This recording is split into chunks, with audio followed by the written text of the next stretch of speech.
right, everyone, welcome to the Hope for a Cure Huntington's Disease Charity Fundraiser Tournament here at the Leather Pocket Billiards in Calgary, Alberta, Canada. We got a great first match here. Team Nice Rack taking on Team Super Mario. And you're listening to Ben Francis on the mic right now. I think we'll have Georgios jump in at some point tonight. Georgios is the organizer of this event. This is the second annual. And we have 34 teams this year. Great increase from last year where we had only 12 teams. So really nice to see everybody coming out showing some love for our good friend Georgios and this great cause. And we are playing 3-player teams on one table, racing to 13. And just for the first couple rounds on one table, then it will move on to 2 tables per match. And so I may show you guys a little bit of the other match depending how these ones progress. So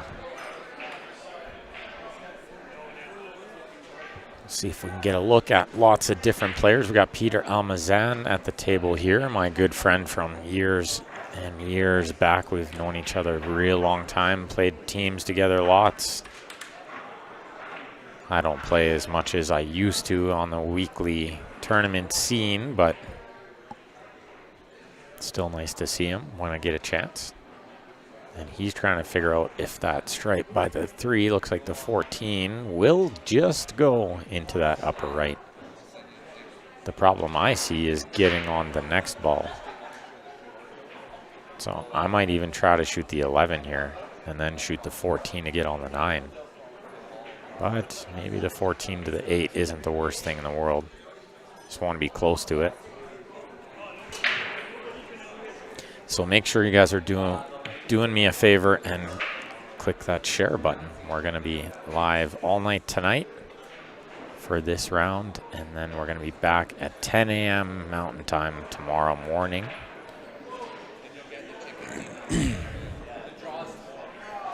And the draw is posted on Challenge. So yeah, make sure you guys do me a favor. Click the share button here. Click the Challenge link when we post it in the brackets and share that as well. And make sure we get this out to as many people as we can. We got a great cause happening here. I'll explain a little bit more as the match goes about Huntington's and how you guys can get in on the fundraiser. So I'm going to follow the chat on both the Facebook and the YouTube. So just give me one moment while I pull up both chats. So if you guys have any questions or if you just want to say hi, shoot a comment in the chat. I'm also just going to share this lots. I can't ask you guys to share and not share myself. So I'm going to share lots.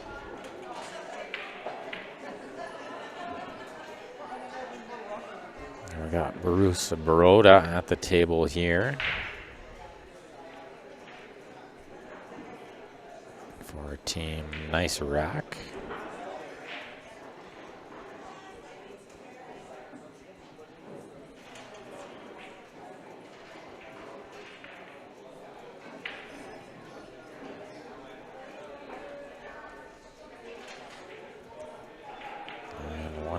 Share will do it.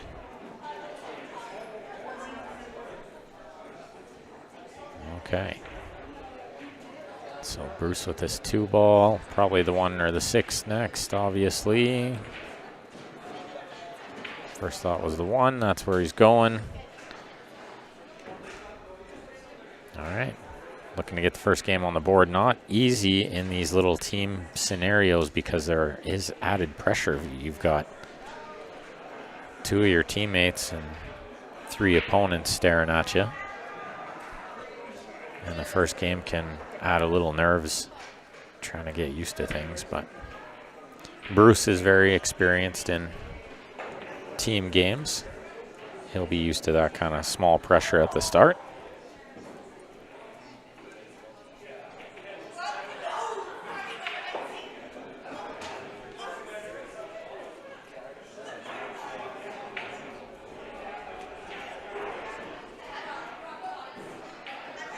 Spears in the 8, and first game on the board, Team Nice Rack.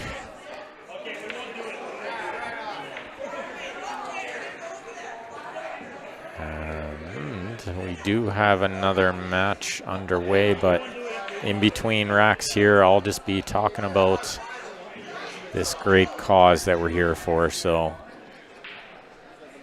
this is the second annual Huntington's Disease Hope for a Cure tournament and fundraiser. And we got lots of great things going on, so make sure you guys get involved. Check out the 50/50 through Rafflebox, which is online. And of course, you do not have to be present to win that.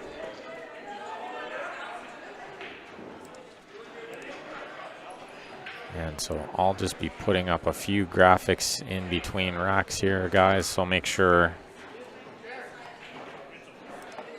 you guys give a shout out to all these great sponsors as well. We've got a couple of great ones for this tournament. So make sure you show them some love. And of course, the other half of this tournament, should be mentioned, is being played at the Hidden Spot.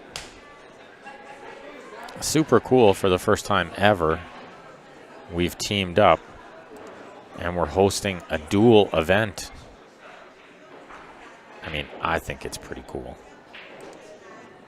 And I love that it brought out more teams. So I'm a huge fan of whatever it took to help Georgios out here and make this a great success.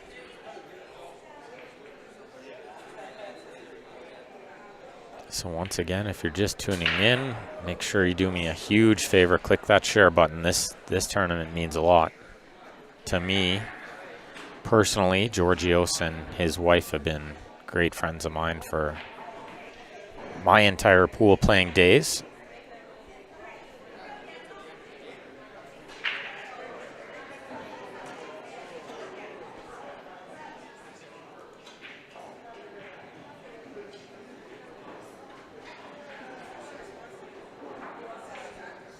Let's see, we got Johnny Moraledos at the table here. If you guys are Q Sports Live International Pool League players, you might recognize this gentleman here. He's a Ghost League player, and a good one.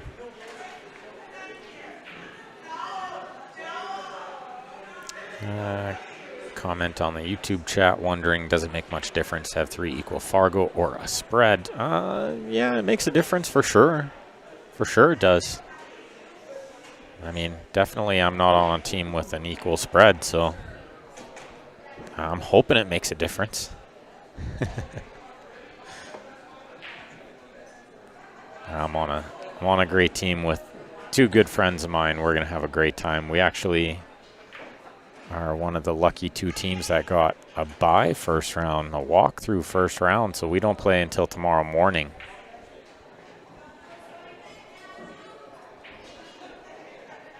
And that starts at 10 a.m. tomorrow. We'll be starting up the stream 10 a.m. Make sure you set an alarm for that. Going to be lots of great matches. This Fargo cap is actually pretty good. I think it's going to make for some very fair matches and some close ones. So we're going to see some pressure pool, which I love. Neil wants me to put a link in the description for them to donate to the cause. Let me see if I can do that, Neil. And it's Ben Francis here, not Grant. Just so you know. No big deal. I know I have the same voice as Grant. It's okay. Let me see if I can get this link for the online 50-50 through Rafflebox.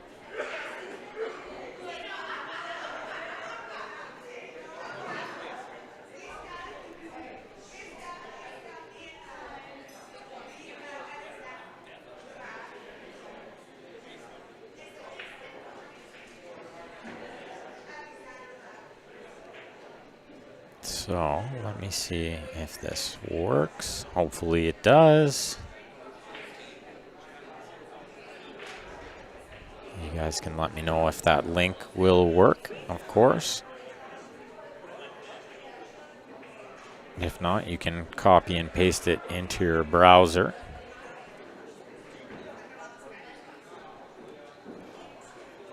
We're missing a team. No show. Uh-oh. Rodney Yellow Dirt, Blake Paul, Ivan Arcan. They're supposed to be playing Daniel Clark's team. I don't know who those people are. Called hidden spot to see if anybody by that name's there. But That showed up, yeah. I'm not sure. That's never fun. Nobody likes to see a no-show first round. Especially everybody paid, right? I assume. So hopefully they're okay.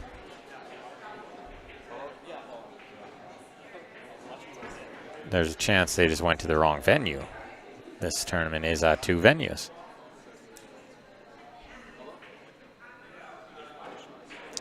Looks like my comment is not showing up in there. What's going on here?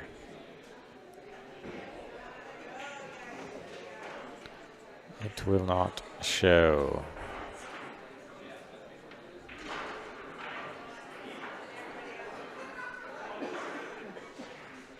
Okay, let's see. Let's try this again. Let's try this again. I'll put it in the Facebook as well. Hopefully that will work.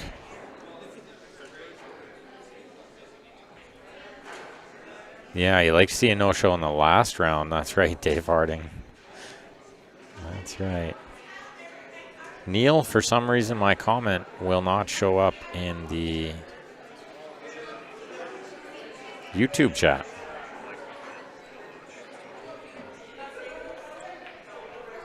Sorry about the echo behind me. We got somebody with their volume on.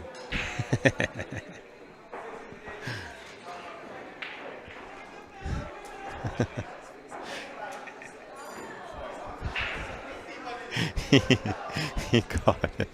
Then he ran away. Well, they're motoring through racks on the other table. Looks like we got 1-1 over there. Here we've got potential for 1-1 as well. Ben Liu playing with Team Super Mario. 2 balls left to tie it up. And I'll see if I can get Georgios to maybe post that link. I'm not sure why my comment is not showing in the YouTube. Weird.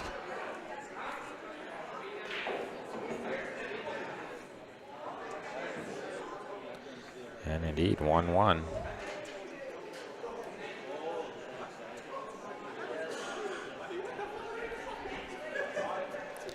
So let me mark that score up there.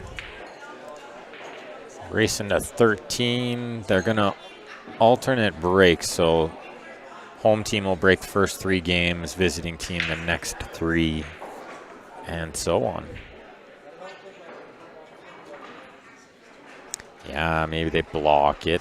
Very possible, Neil. So you could check it out on the Facebook stream if possible. But I'll get somebody else to try to post that as well.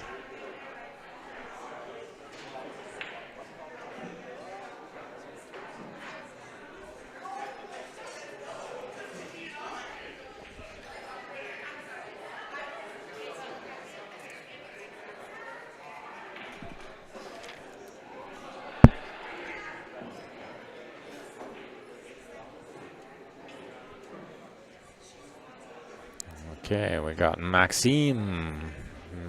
to break here with Team Nice Rack. And he's going to be taking on Mario, who the team is named after. Super Mario. Let's see if he's super.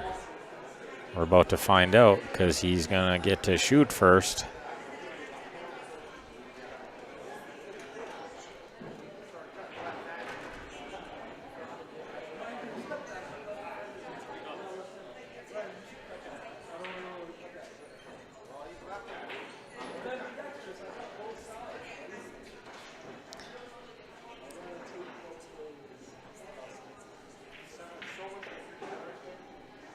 Okay, let's see if we can dissect a table here a little bit. Definitely gonna think stripes because of where the 10 is over the top left.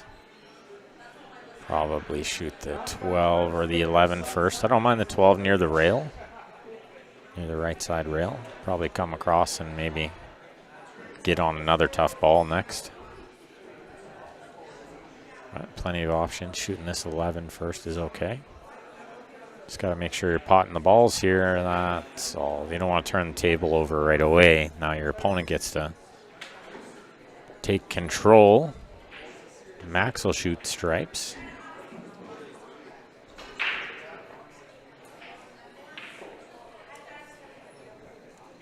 So if you guys are just tuning in, it's the second annual Hope for a Cure Huntington's Disease Charity Fundraiser Tournament at the Leather Pocket, also at the Hidden Spot in Calgary, Alberta. And we've got 34 teams this year. Great turnout. 16 teams playing here tonight, 16 playing at Hidden tonight, and 2 teams with a bye. My team was lucky enough to be one of those. And then we'll continue tomorrow and Sunday.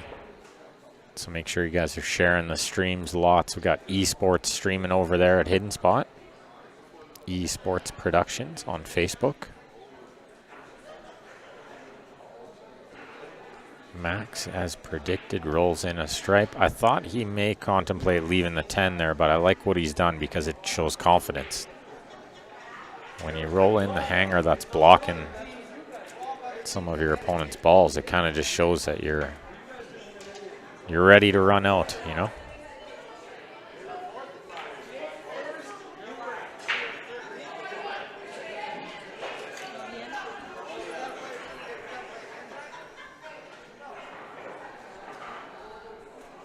And 15 in the side, looks good, but a little close to the work here.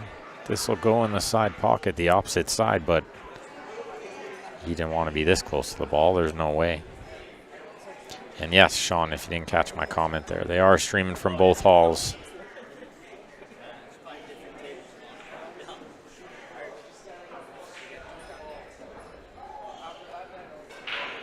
So esports production streaming from Hidden Spot. Oh, he plays the combo onto the hanger in the corner and doesn't get it. So Mario back to the table here. Super Mario.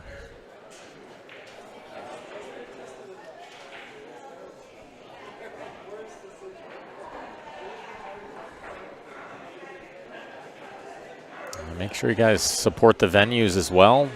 Hidden Spot and Leather Pocket showing the love. We've got some other really great sponsors this year that I'll go through as the match progresses. Some good players in the house here. We got Eric Vargas playing on the other table. We got Joe Spence just strutted in the building.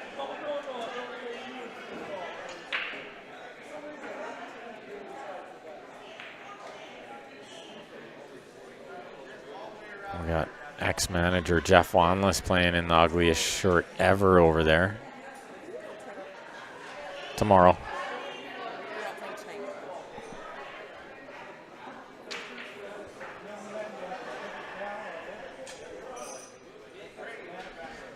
Mario looking good here. Got to get on that one, but I think he's perfect. Just drop onto the left side rail, middle diamond, shoot the one in the right side pocket. try to land dead straight in on that one, then he can get on the 7 next. Because that's the other tough ball. Oh, he goes into them. I don't know if I like that. I don't like moving balls unless you have to.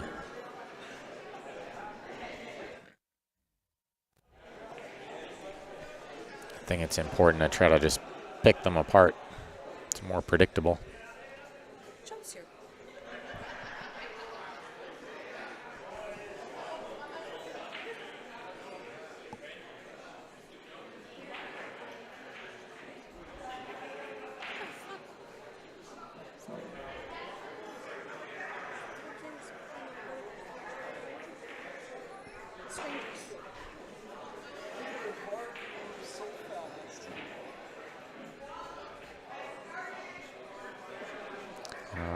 Let's see, tricky little shot into the upper right here, and needs some spin too to get out of there.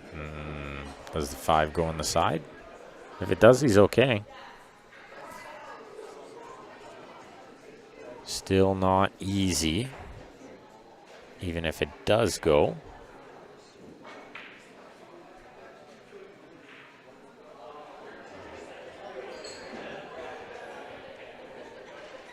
We got Bev and Joanne Ashton in the house too. Ladies put in a good team with Tasha Thomas, of course. They'll be a force to be reckoned with, the ladies VNEA Masters. Let's see if Mario can get his team a lead. 1 ball left in the 8. He made a super shot on the 7. Wasn't sure he could see it by the 8, but he made a real good one. And now looks like the 8 will pass on the left side. That was a super pot. Daryl Johnson, good evening. Denise, thanks for tuning in.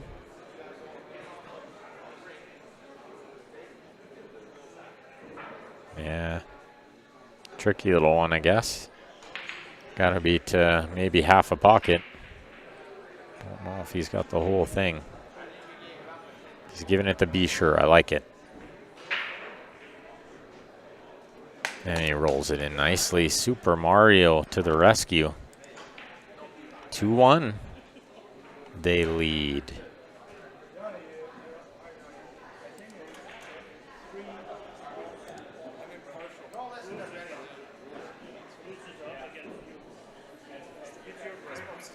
One of my favorite sponsors of this event, Mike Burton, home team with Remax Realty.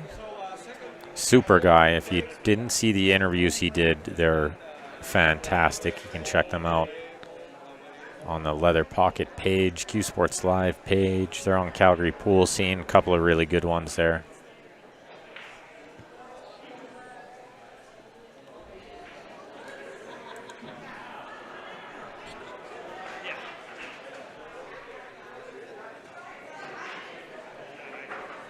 So make sure you go check out his social media too. Mike Burton Home Team. He's got a cool little social media page. He's always doing little interviews and whatnot.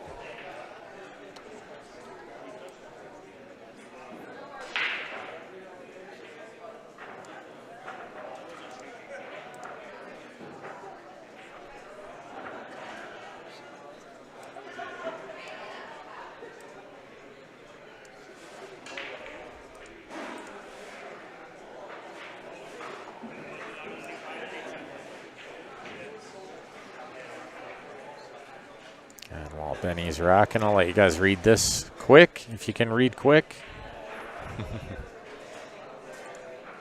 This gives you a little bit of an idea who Mike Burton is.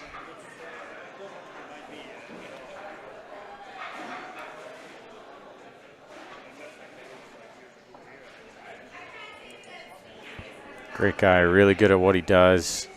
Worth giving him a shout, like it says there, even if you're thinking about buying a house in a year or two. It's good to have a chat and make a plan.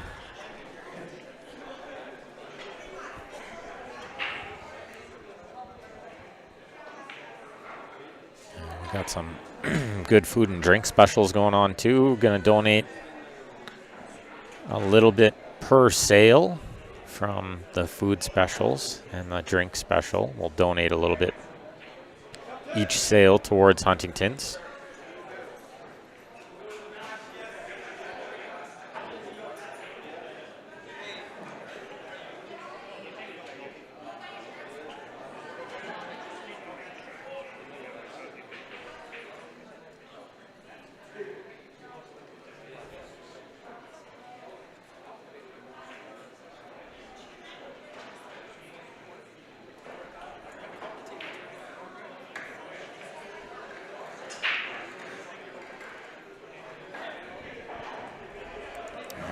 Mr. Ben Liu to break. Looks like he's eyeing up maybe a second ball. Hard to tell. It's a little far out for a second ball. The cue ball too far out. Yeah, so he head balls it, but he's lost the cue ball in the corner. So a ball in hand for, it looks like it's going to be Bruce Baroda. Anywhere on the table, these rules.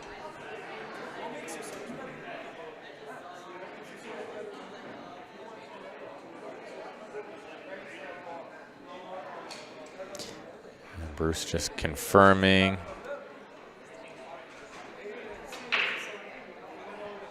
Anywhere on the table, the ball in hand. Big difference that makes. Real big difference. Behind the line just hampers developing the problem right away, which is what Bruce is going to do here. Shoot this 13 ball, break out the 9, and then everything's going to go after. The 12's in a great spot right near the side pocket. He's got a hanger on the 11. The 14's actually pretty good right near a hole. Everything lays nice here. Should see Bruce run these balls out. He's perfect on the 9. Yeah, I don't see anything stopping him here. Should be 2-2.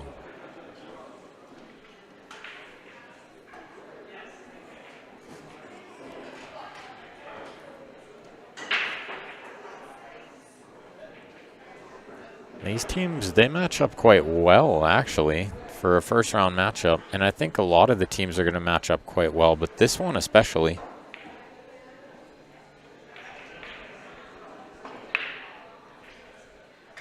This one especially.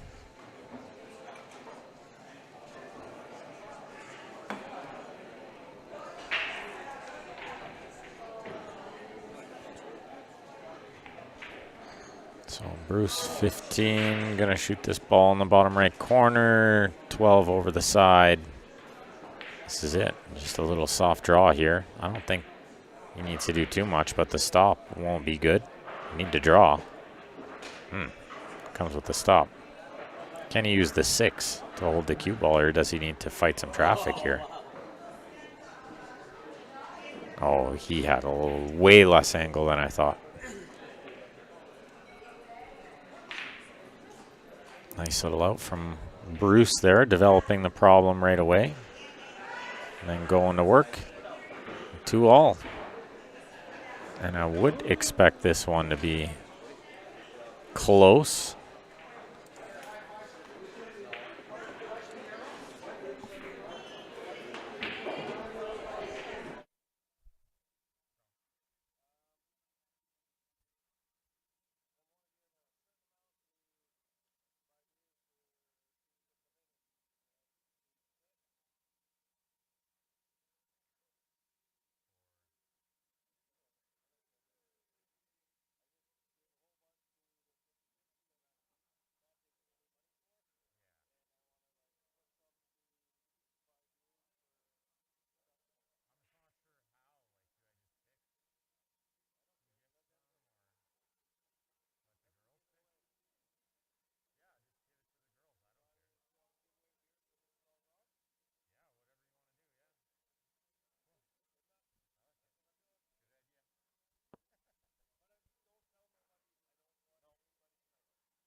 All right, well, we just had anonymous donor donate $200 to the 50-50 and another, I think, 200 to buy some drinks for the whole place.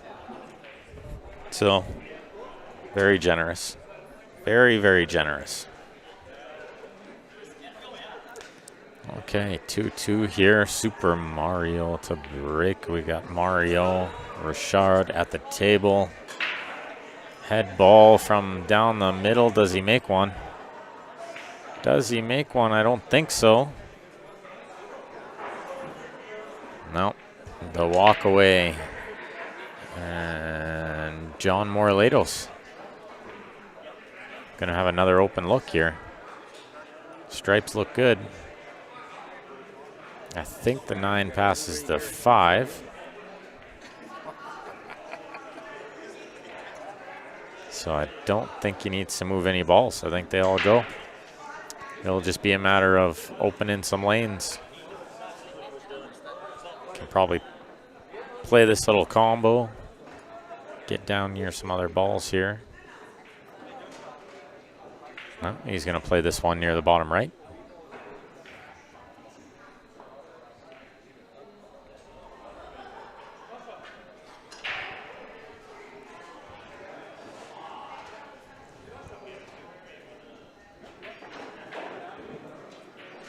Okay, coming around. Nice little 2-rail spin there. Does the 9 pass the 14, or does he need to shoot the 14 first and clear the path?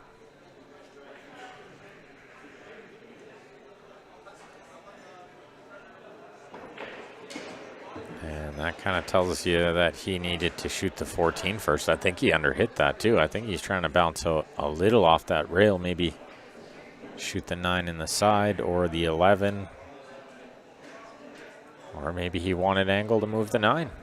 Hard to tell from here if the 9 goes. Maybe it doesn't go when he played this heavy angle to move the 9. And it is heavy, but I think he's got a big pocket. Meaning the 11 has some room to go in off that hanger up there. I think that's a 13. Just got to watch this 9 ball doesn't get lost, though. He's going into this pretty heavy with the angle he has. The 9 is safe.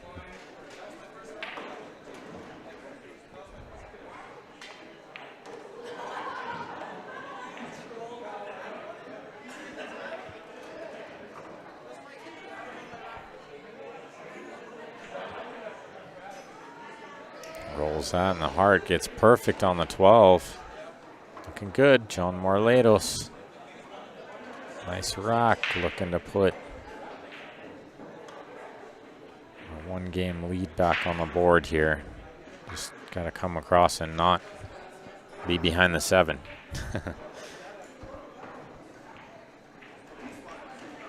Shooting over the 7 actually makes that quite a bit harder. You can rattle that pretty easy, but he did well. Now he's just got to stay down on this 8 ball.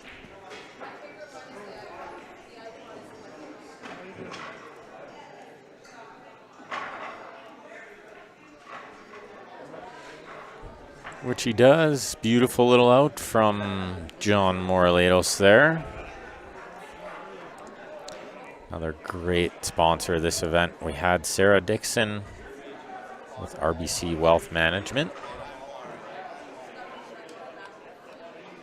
Make sure you guys show these sponsors some love. Really important at all these events, but especially this one.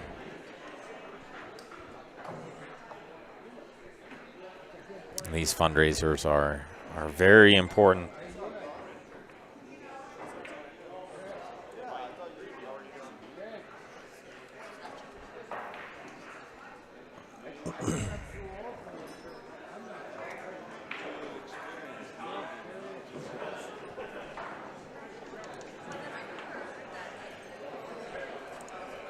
Peter to break.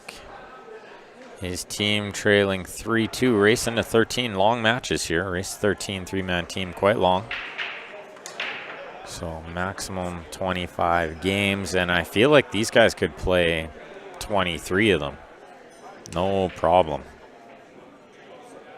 I think this is going to be a close match. Make sure you guys share that stream lots for me. Over the course of the weekend, we got plenty of great pool. 34 teams showed up this year. We're super excited for the great turnout.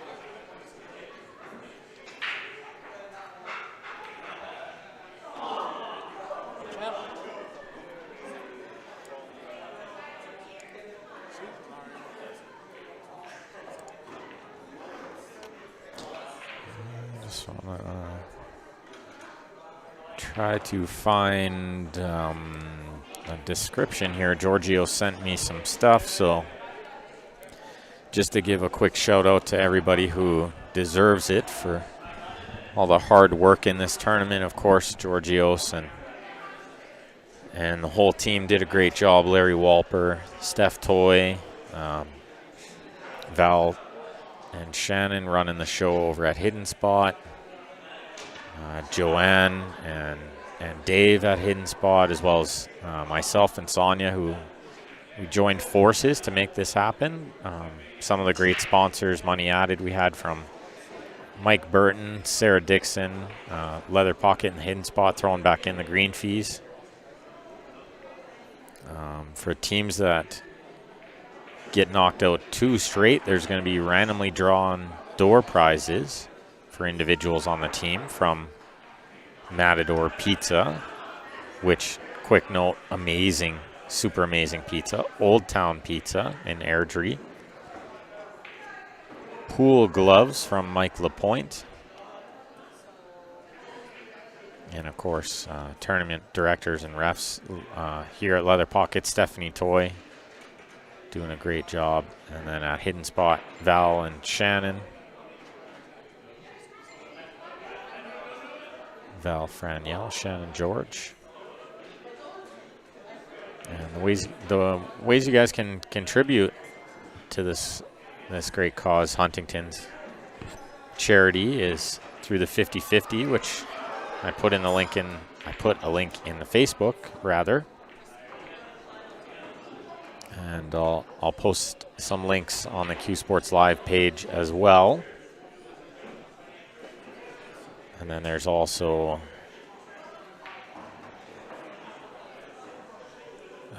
a great walk and run on June 10th with silent auctions, and I heard a great barbecue at the end. It takes place at Bonest Park. Sounds like a lot of fun. I'm gonna go this year. So you guys can search that one up too. And happy to say that all donations until June 27th are going to be 100% matched by an anonymous donor. So make sure you guys get involved however you can. Every little bit counts, especially with somebody matching all the donations. So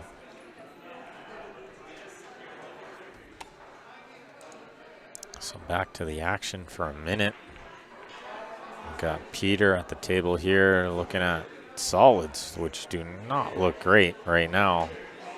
And he's just bumped the 7 to, I guess, not a bad spot. It'll go in the side pocket. He's going to use this 3 and crash into the 4-6. Try to get that stuff out of there. You got to go in with speed here. You don't want to be tapping into these. You just hammer them. Hope they go somewhere good.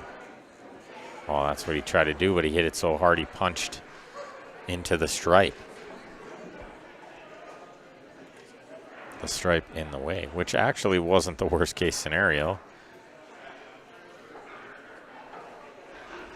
He's made his opponent's ball, which can be good in these situations when all the balls are tied up. He'd love to make the 9 now too and leave that 14 buried in there. I think he's called safe, so he's going to hit the 5. Try to get real close to the 14, maybe the 4. While also putting the 5 over the hole. Very smart shot. As his teammate Ben Liu agrees. And what's up, Paul Howarder? Thank you for tuning in.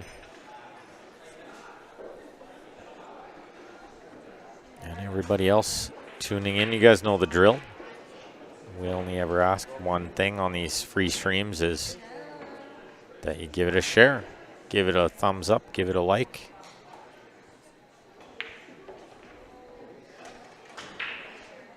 And that way we can keep bringing you guys these great free streams. Max tries to kick at the 11, but doesn't make contact. So ball in hand for Peter. Does he shoot the 5 and try to break that stuff out? Or does he maybe use the 4 as some sort of safety again and wait? Very curious. I don't think the 2 passes the 7. So that's why he's shooting this first. So we'll see if he shoots this then the breakout. I think that's what he has to do. I think he has to shoot the 2, then the 5, and then break those balls out.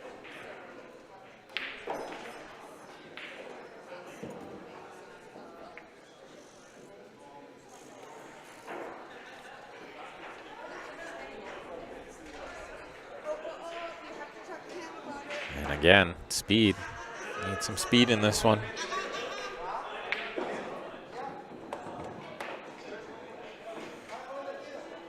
Nope, didn't get it again. Punched by it again. Even just a little too much speed.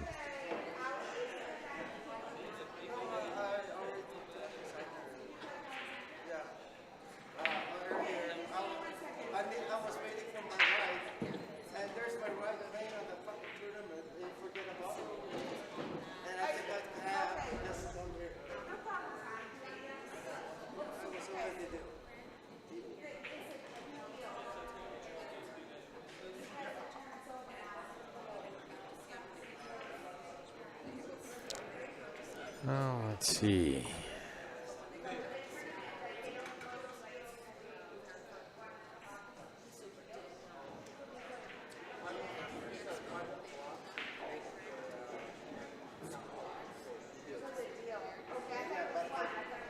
Tricky spot. Now I'm not sure what you do here.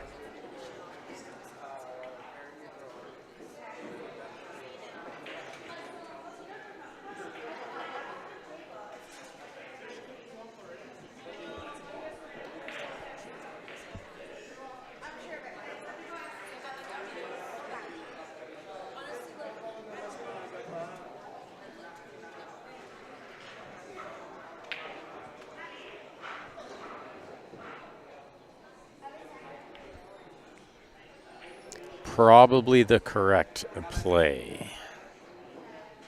Chip it down there. Don't mind if I get a little silent at times, guys. Just try to keep an eye on things in here too. If you didn't know, trying to manage the place at the same time.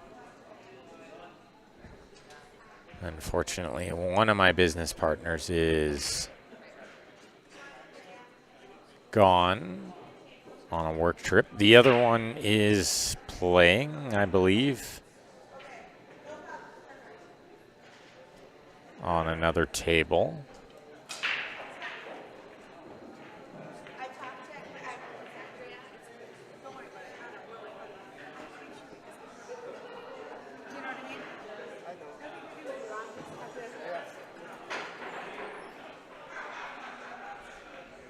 Peter's pretty happy with Max making these balls. I know Peter's game well. He'd rather Max makes these and tries to break those balls out because it's not going to be easy to get them out with any kind of control.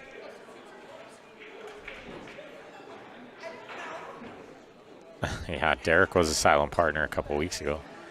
Derek, if you're just, hanging out tomorrow and you feel like doing some commentary, we have a seat open. We have a seat open in the commentary desk.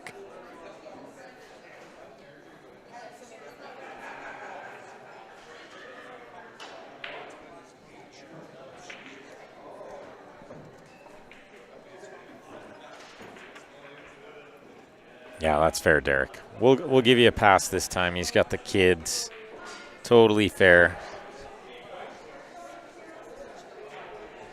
Okay, let's see what Peter does here now. I'm sure he's still thinking, how can he pot Max's balls and leave that 14 really tied up in there?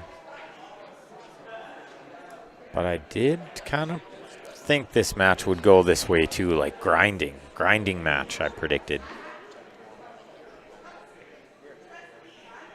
And this is kind of the first grinding game. Oh, look at that. Takes the intentional foul to make a big old mess of everything. That was a smart shot because not only has he tied up the 9 in the cluster, he's tied up the 8 onto that same side rail. And good. Derek said he's got the girls an extra night too. Good to hear, pal.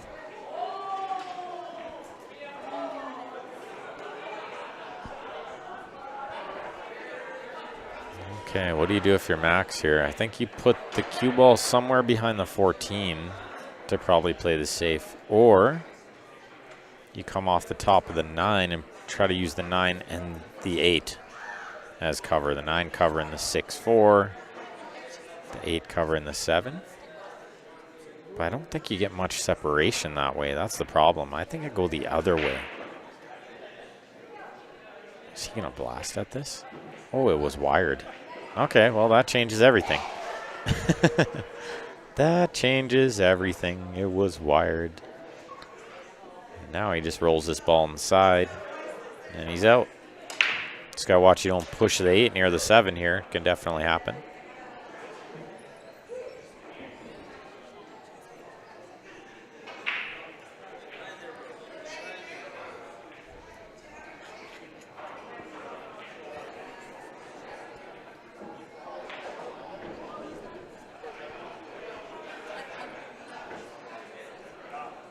Or push the 8 right in the side. No way.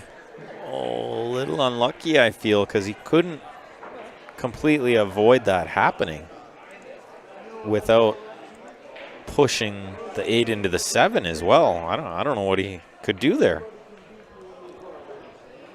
I'm not really sure what else he could do.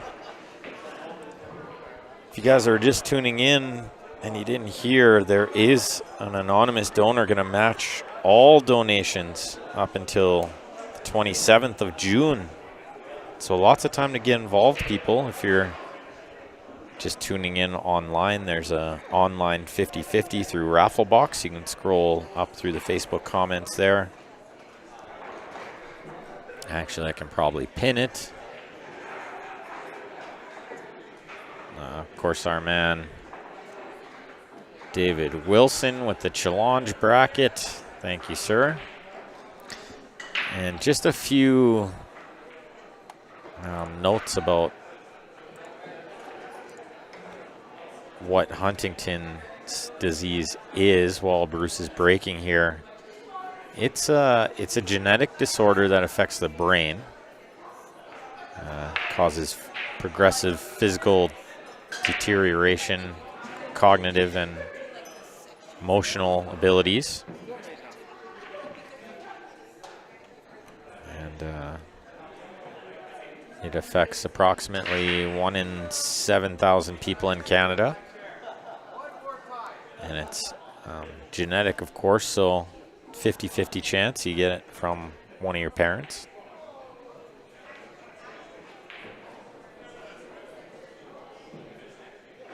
They say typically manifests the symptoms between the ages 30 and 50, but can also affect younger individuals and in rare cases children. Symptoms include involuntary movements, cognitive decline, psychiatric disturbances, and difficulties with motor skills, speech, and swallowing.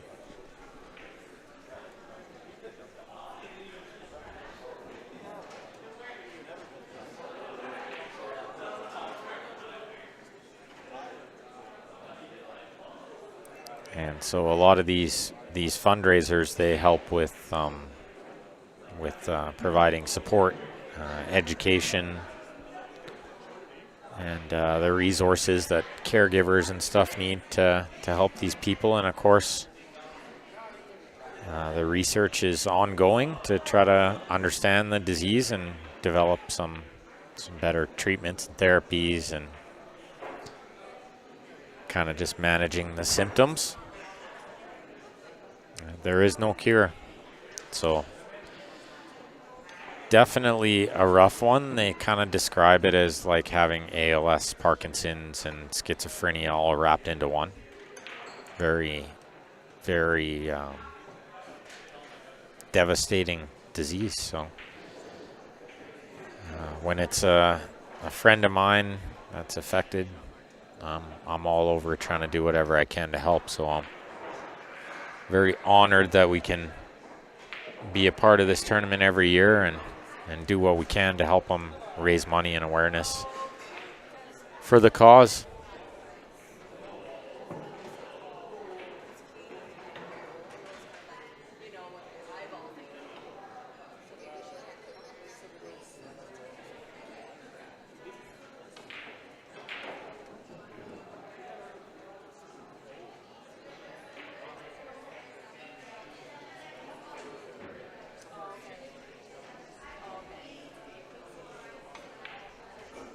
And yeah, Derek, maybe the combo. The 15 was a hanger. And good evening, Brian.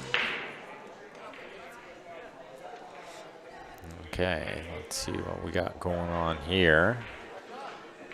Some congestion again. Bruce says ball in hand, and Mario says no.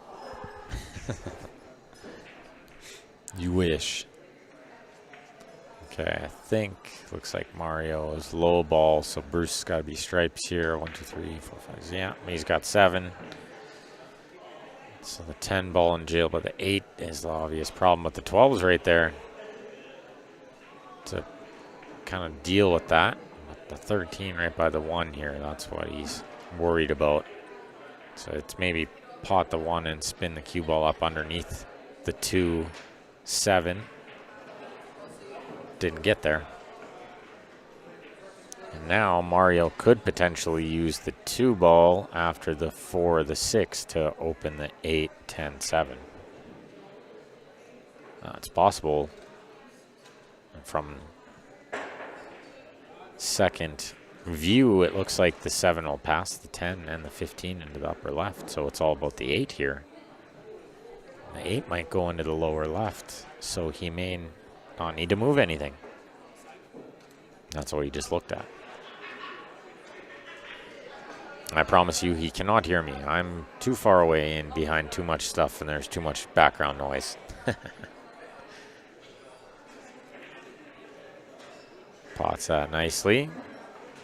Only problem with shooting the 2 here is that you kind of need it to get underneath the 8. So unless he's going to use the 4 or the 6 to get under the 8, which I don't love. I'm not a huge fan of shooting the 2 here, gotta say. I tried to bounce out more and get on the 6 or the 4 to get back on the 2 to get on the 8. 2 seems like the out ball. If he's going into this 8, it's very risky. Yeah, that's what he tried to do. Oh, it might have worked out perfect.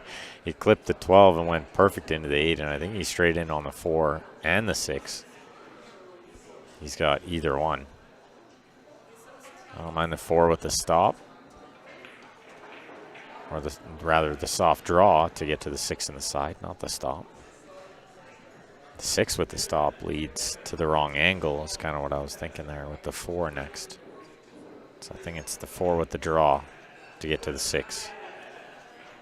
If you get this right, you got a hanger on the 6 to get to the 8. Looks like he's going to shoot the 6 first. Roll it in and play the 4 on the side. This can work great. It's all about potting this 4 now. I think the cue ball naturally goes near the 9. Should be good. Pot the 4.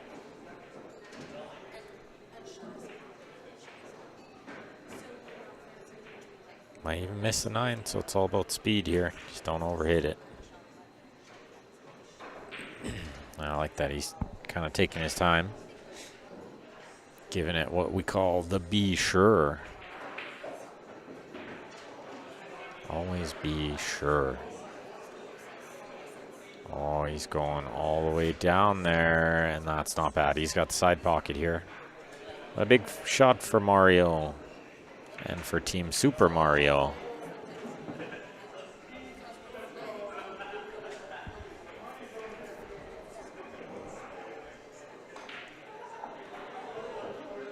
Gotta keep the head still, keep everything still here. Yeah, didn't move, should be good, and it is. Super Mario retaking the lead. 4-3. There's not much between these two teams. It's been a little back and forth so far.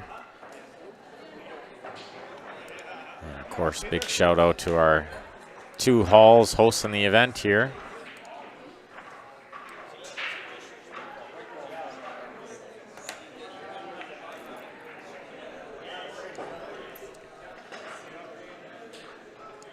Leather Pocket Billiards and the Hidden Spot Kitchen and Billiard. First time ever we teamed up. We're working together for a great cause here. I'm super proud that we can be a part of it.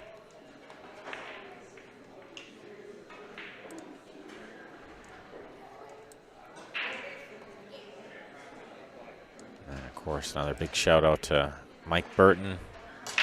With Mike Burton, home team, Remax Realty Pros. These guys are really awesome at what they do. And they're just super friendly and really great people too.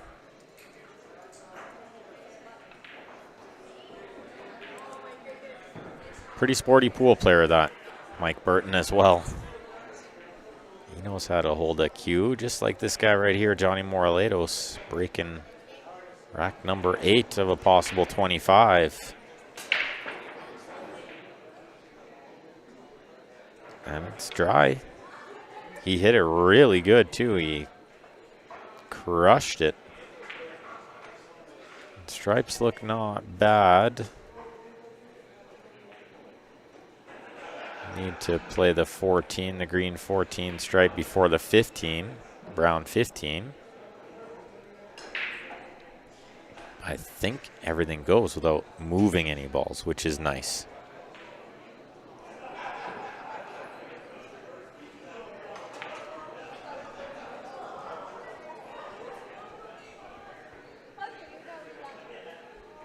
So this ball down here, then probably the ball. Oh, he went into some stuff. I was surprised to see him play it like that. Maybe he didn't have enough of it. Maybe he needed to play rail first. It's tough to tell from this overhead. Our camera is about 8 feet, maybe, in the air. Extremely overhead for me.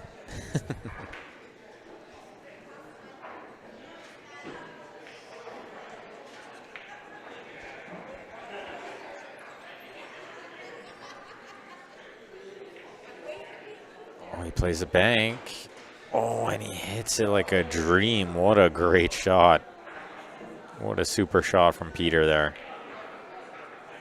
And now I think it's thin cut on the 14, but you kind of lose the cue ball a bit here. You let that cue ball fly back and forth.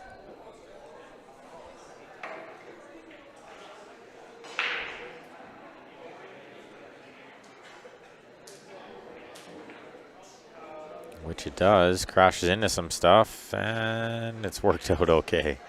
But still, I think a ball blocking the 15 is the 13. Can he shoot the 9, land on the 13? I don't know if he can. He's trying to see if 15 will pass the 13. I don't think so either.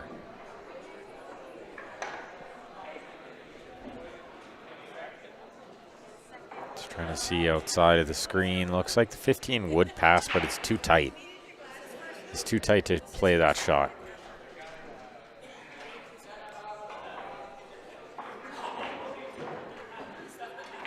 Also, it goes into some stuff, and he's got nothing here. He's got nothing. If he has something, he's gotten away with it. Maybe the 15's wired to the left side pocket? Question mark. Could kick into it to create something if it's not. Just trying to see. It's got to be relatively close, if not wired. But he's really looking at the 13 off the 6 in the side, I think, which has got to be a little delicate, which tells me for sure the combo is not even close because he's seasoned enough to have looked at it. Maybe he's just trying to roll the 13 in the side. That's really tough. Yeah, that's a really tricky little shot to get right. And he's not happy with himself because he didn't get the best when he went into those balls, you know. But he has left some traffic for his opponent and not the easiest opening shot. The 5 ball has to be the shot, but it's not easy.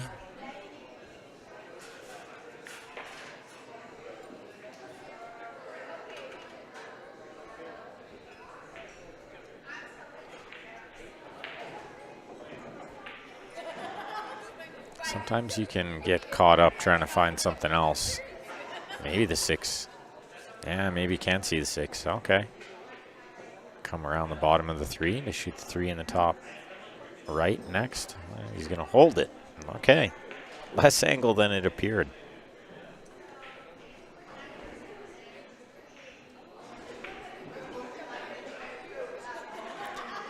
Looks like we're just over the 1 hour mark. If you guys are just tuning in, make sure you click that share button for me. We got lots of great pool left in this match. Guaranteed to be a close one.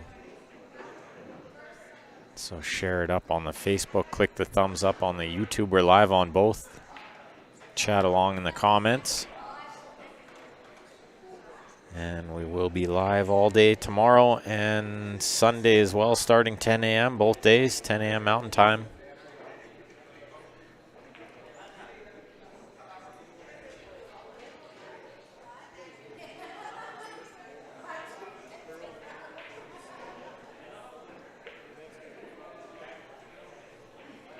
And if you guys are in the area, come check it out too.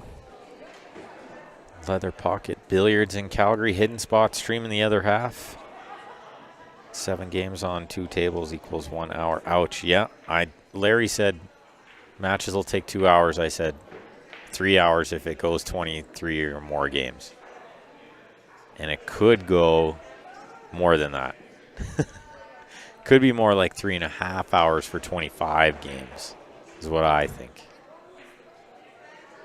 Just because we're going to see some tied up games like this too. We got balls tied up. And team match, you don't want to be swinging at breakouts all the time. You want to be playing smart.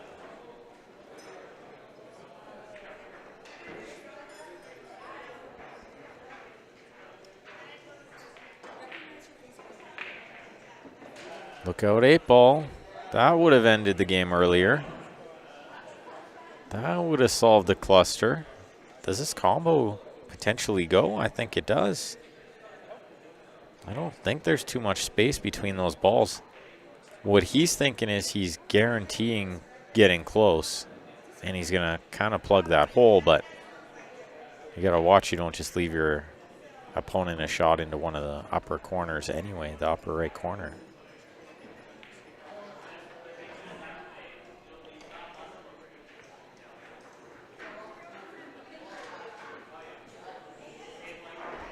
If he has to cut it that much, then it looks like he's got enough room.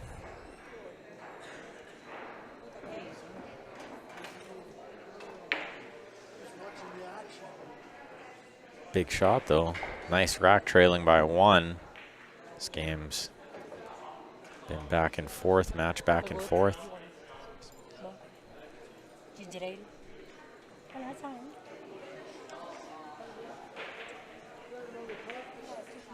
And Larry is tuning in. Yeah, who cares how long it takes? Nobody cares, Larry. We got all night.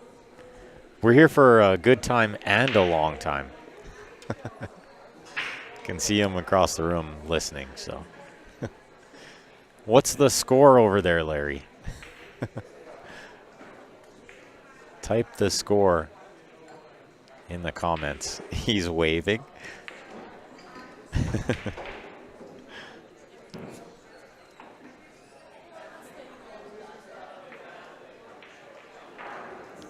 Derek says you can sit at home all night. Yeah. Oh, they're up 4-1. They've only played 5 games in 1 hour. So they're on pace for a 5-hour match, actually. But we do have all night. We started at 7. They could play till midnight. What's wrong with that? It's exciting. I like it. It's high pressure, good pool. Look out. Look out. He needs a rub. Oh, my goodness. He knew as soon as he hit it, he let it fly. Lost it.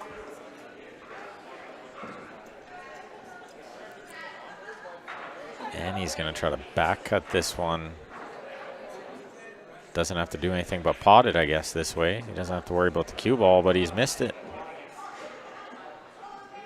The other way, I feel like it was easier to pot it, but it was tougher to get underneath the ball and avoid the cue ball scratching. But he didn't have to do much because the A was a hanger. And now a free shot for John Moraletos. Even if he doesn't pot this combo, worst he's going to leave is a bank, I think, for Peter.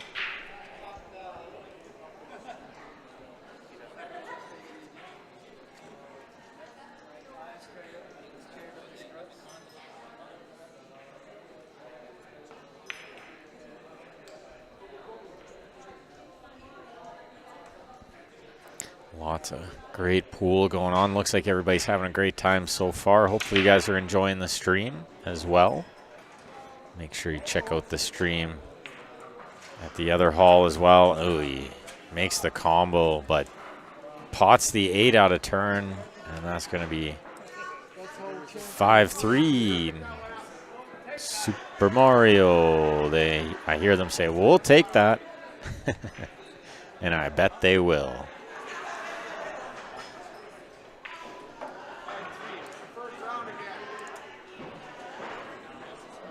So make sure you guys check out the 50-50 from Raffle Box. You'll see it pinned in the comments there tonight. Larry says, I look great tonight. Thanks, Larry. Really appreciate that. Nobody looks as good as your team. You guys win best dressed. You got these great custom jam up shirts.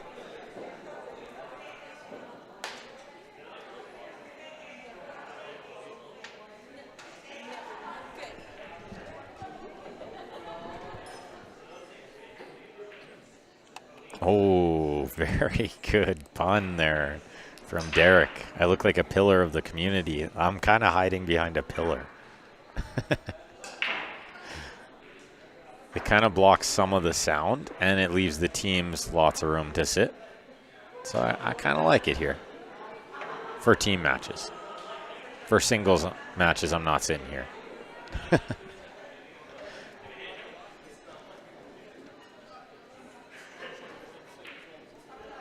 Okay, looks like Max drills the break down the middle. Oh, no, he cut it a little there.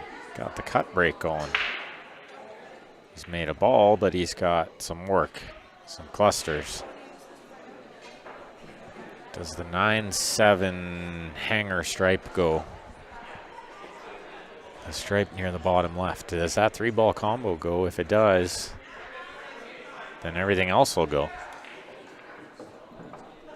If not, I don't know what the opener is. The 6, but I really don't like low ball.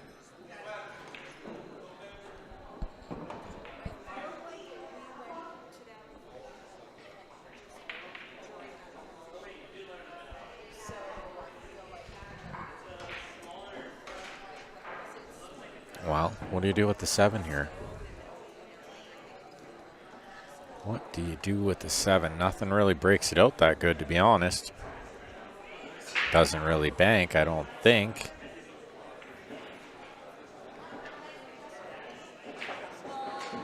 This ball breaks it out? Unbelievable effort. He got super unlucky there, in my opinion.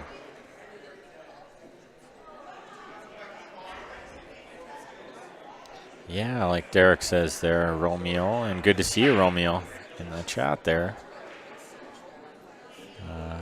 About $2,900, I think, first prize.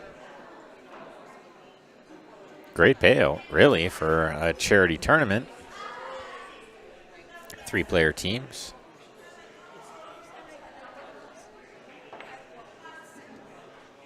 That's all thanks to, of course, the great sponsors. The added money. Can't do these great tournaments without their support. We have so many great people in the Calgary pool community that help support these events. Amazing people. Like a big family, always shown by these charity tournaments and how many people come out to support. We even had quite a few out-of-towners coming for this event too, so really great to see some of the Edmonton players and such. Of course, I'll be getting to see them a couple weeks in a row. I'll be off to Edmonton Friday morning for the Alberta Open. Super looking forward to that event at Top Shots. Going to be a great time. Great friends. Looks like lots of close matches around the room. Haven't seen any blowouts yet. 5-3 here, 4-1 over there. Larry's match. Yeah. Oh, what a shot. What a great shot that was. That's not easy to get that ball to follow through like that. How did he do that? Lots of bottom. He even had a little siding on it. It's a tricky little shot when the balls are that close together to get that to work. What a great shot.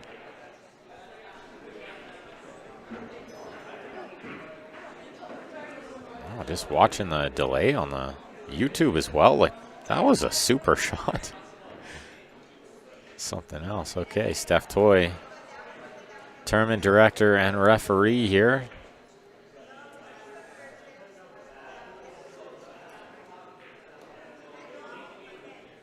Should be good from my view. Looks like got lots of room.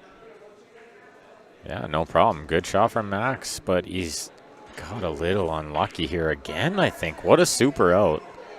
Super out from Max to get to the 8 here. Okay. You might have to kick this one. I don't really see a bank unless you're going to play it off the ball on the side, but that's a tall task. You could do that with some element of two-way, but I don't love that.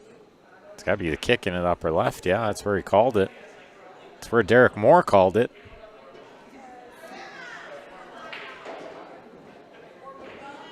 Big shot for Max here. There is a little bit of a two-way going on with this shot as well, because the cue ball should stay near the end rail. If you get the 8 anywhere near the hole, you put all the pressure on your opponent. You might even cover that hole where he kind of needs one or both of those stripes to go. Nice and soft. Or just pot it. What a super out. That was a super out. Super Mario who? Super Maxime. What a great out. That might be one of the best outs we see this weekend. That was great. And an important moment too at 5-3, could have been 6-3, instead it's 5-4. Big swing. Great out. Hats off to Max there. That was a big one. When his team needed him. Shout out to one of CSL's sponsors, of course, one of mine as well. Nick's Q Innovation. Sure we'll see him in the building this week.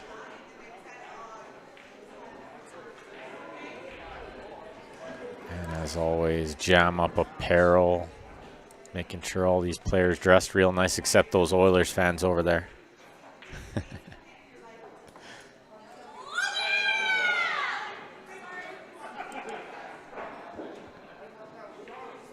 And somehow Lan Fong is cheering for the Oilers. She's in Calgary. She's in the wrong city. All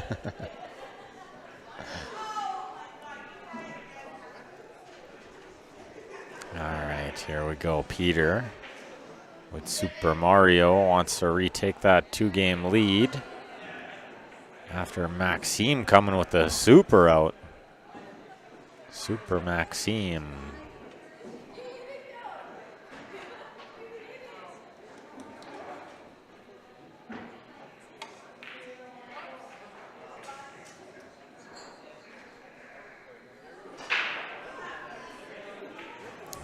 Let's see. Low ball looking pretty good here. Everything's in the open. This looks real nice. This is the tough shot. Just got to pot this one. Yeah, Jeff's doing exactly. Yeah. She's just trying to fit in. Okay, this is the tough shot. The 7. Oh, very missable. Very missable from distance. Well, he's created a problem, I guess, with the 3-15.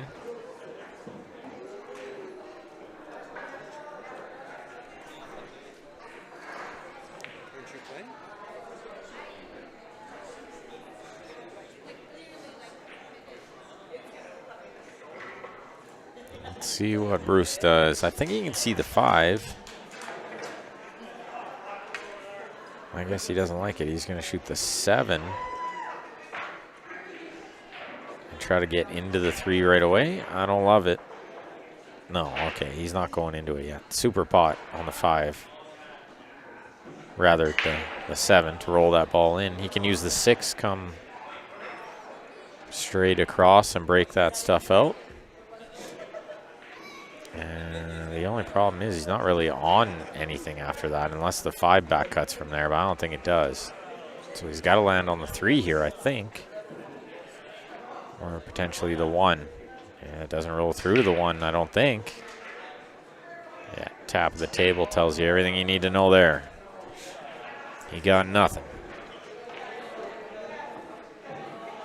Thin the right side of the 3, try to tuck up underneath the 10. I think that's what he's looking at. No, I don't see too many other options there. You rail first to pot the 1, but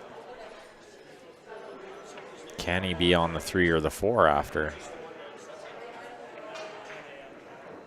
Good try. Peter giving the arm a shake. He needs to start potting some balls here. Everything in the open.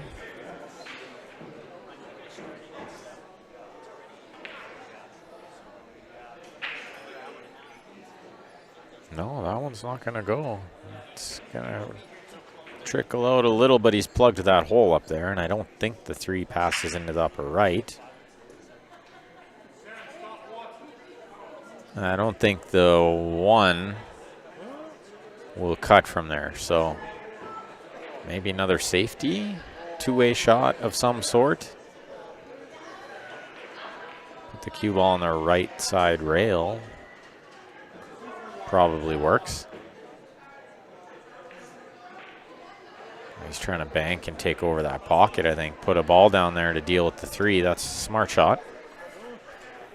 Good shot from Bruce, I think. Assuming he hasn't left that ball near the corner. Don't think he has.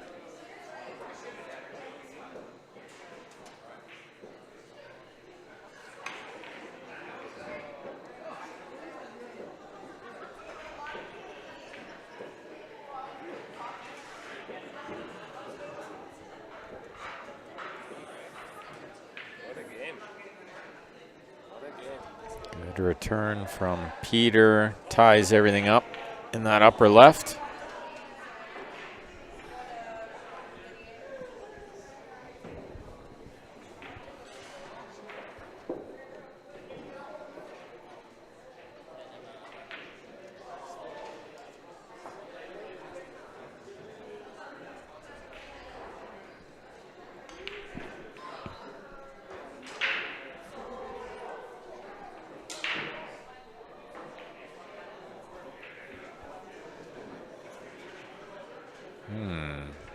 Tricky little table now. I did predict we're going to get these kind of games. This is kind of typical of team pool 8-ball. Nobody's really swinging at anything crazy. They're going to be just fine keeping the balls contained,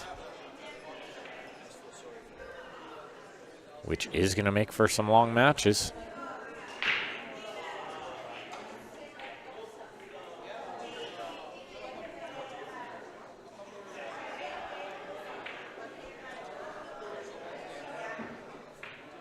Okay, is the one frozen? From here, I don't think so. I'll try to look around the camera here. Tough to tell. If it is, that actually plays a big factor here because I don't think Bruce can touch the one and get a rail after. Not easy.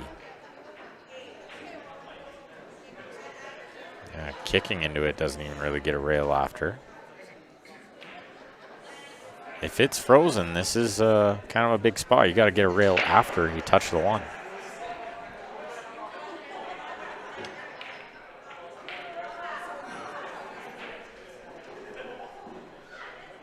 I'm going to get a referee again.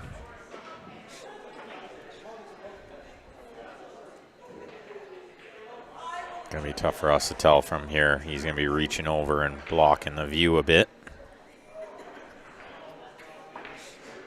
Steph's just checking to see if it's frozen. She has a laugh. Tough to get the rail after. I assume it was frozen. Oh. Yeah, she didn't need to call it. Bruce called it for himself. Okay, good chance for Peter here. All the balls in the open. And ball in hand to start. You got to start with one of those ones he just pointed at over there. One of those two. Near the top rail. Probably the 10 in the top left. Or the 9 first, and then the 10 is fine as well. I think I kind of like leaving the stripe nearest the top right corner. I kind of like leaving that one there. It's in a good spot where it'll bail me out later on if I need it. He's done something different. Okay, yeah, shooting that one, then leaving the 10 there is probably a good idea.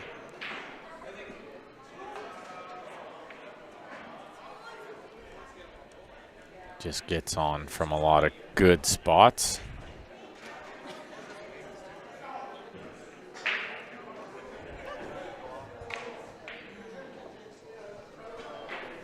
All right, we got Georgios popping in between games. What's going on, buddy? It's good.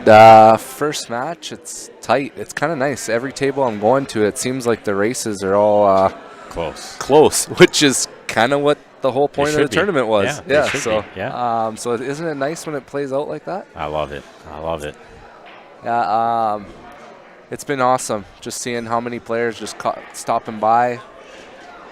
Yeah, and even people that aren't playing, they're popping in, saying a few words, maybe donating a few bucks, and yeah, you love to see the support from Calgary pool scene is always amazing, right?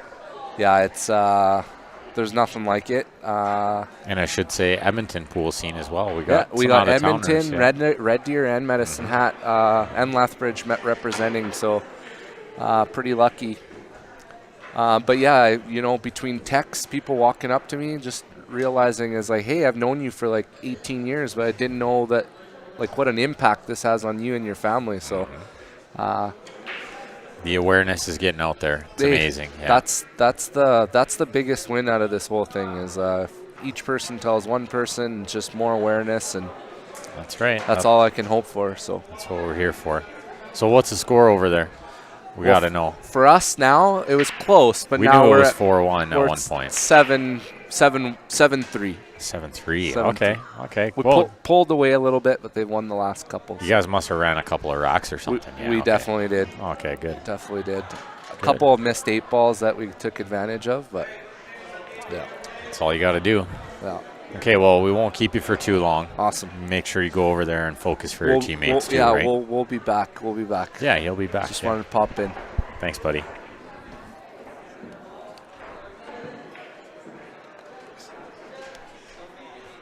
Ooh, big old scratch there, and another chance for Peter. He's got to take this one. Got to take this chance. Struggling a little in this match so far. These balls over the holes looking pretty good. This one, then the one near the top left, and then the one in the right side will lead him to the 8, nice and easy. Just don't leave the wrong angle on that ball on the side next. Touch of inside spin here. Or just manipulate the angle. I like the inside to check it, just to hold onto the correct side of the ball, but it looks like he's okay. Stun follow. Same shot here, probably a little stun follow just to get it to be sure. He gives it the twist. And Super Mario retakes the 2-game lead, 6-4. You guys heard Georgios there. He was the man who organized this event. He does a fantastic job of doing so. I'm super proud to be a part of it. Love to help out however I can. Like he said, just try to create some awareness and get it out there.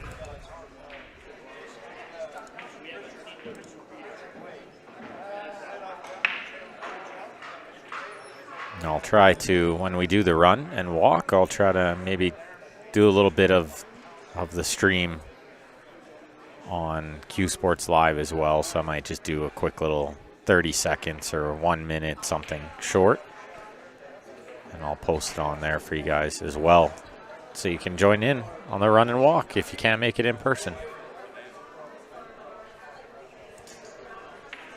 Which should be noted, a pool player won the race last year. Jerry Pepin. Shout out to Jerry. Okay, Ben Liu to break here. His team leading 6-4, racing to 13. We're through 10 games, hour and a half. It's about right. I figured it's about 3-hour matches. If they go close, which they are. As Giorgio said, it looks like a lot of the matches are close. I like this second ball break. He's made the bank side, which is the ball you want to make when you're second balling, and he hit it perfect. That's exactly what you're looking for when you hit that break. If you got YouTube, or in that case, I think Facebook has the rewind now too. Worth rewinding and taking a look at how he hit that break. That's one you want to carbon copy if you can and check how that bank side went. Very useful little break. Doesn't take too much effort to control. Very, very little scratching happening on that break.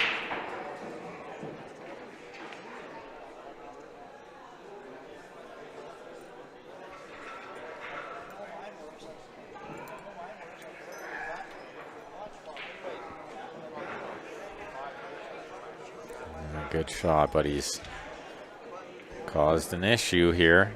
He's not thrilled about it. Not many balls around to deal with that issue either, as you can see. Shake of the head from Benny Liu.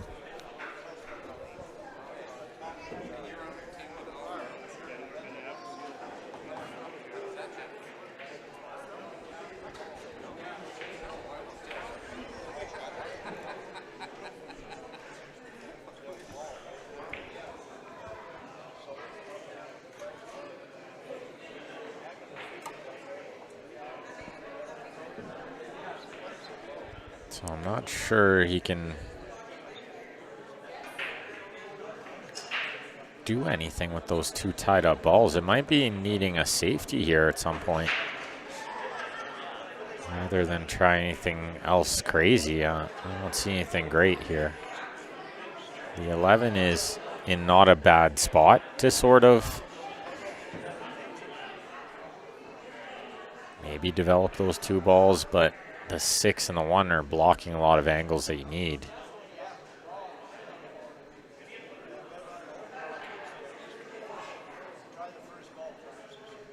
Might be able to put the cue ball around middle. All he goes for it right now. What's he going to get?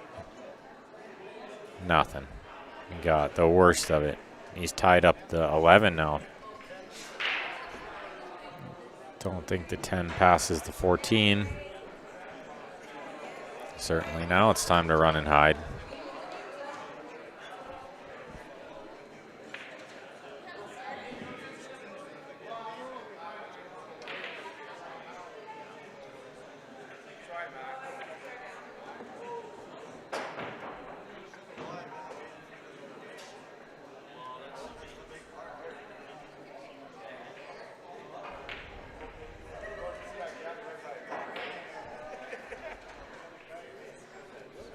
He is looking at some sort of safety over there. I don't think he has much of an attacking shot. Maybe the 10 cuts in off the 1. At first glance, it looked like the 1 was too far to the left, but maybe not. Maybe looking at the camera now, it looks like he might be able to play this 10 in off the 1.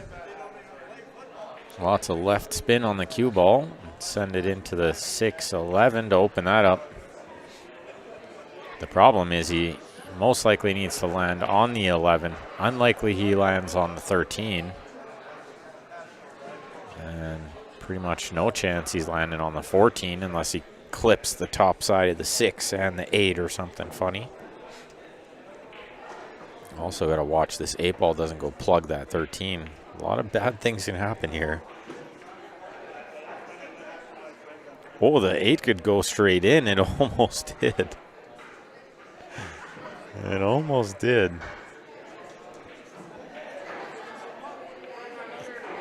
Nonetheless, John Moraletos, he's got some problems. The 1 ball, the 5 ball, the 6 ball, the 4 ball.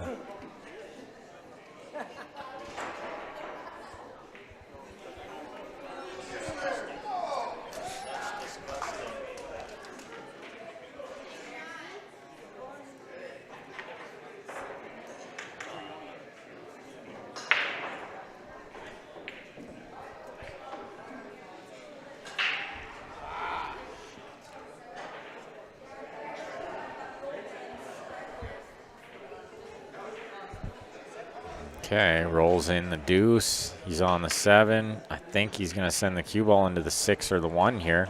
I think that's the play.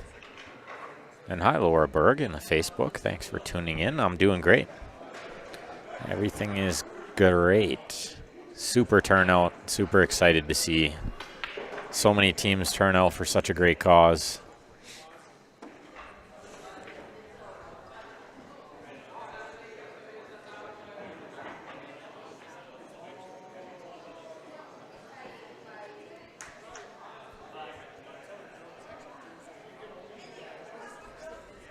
So does Johnny have the 5 by the 8 here and break the 6? Still got to figure out what to do with the 1 and the 4. I think the 4 passes the 3 in the lower right from our view. Okay. Pots 5, breaks the 6. Good shot.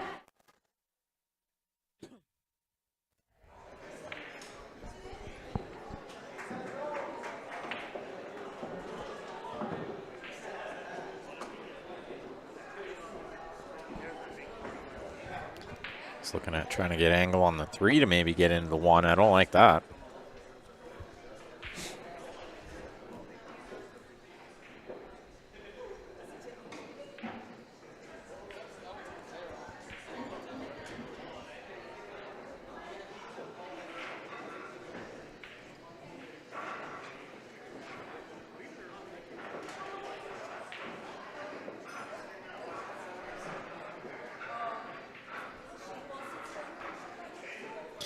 And Laura Berg, yeah, it is only for Alberta, the raffle. That is correct.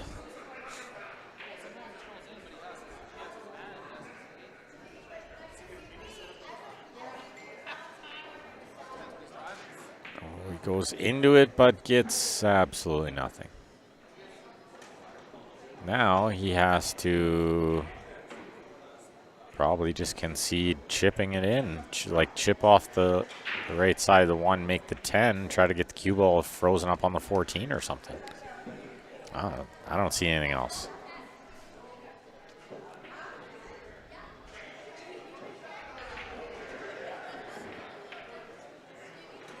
I guess he had some kind of plan there. Not sure what it was. We'll never know.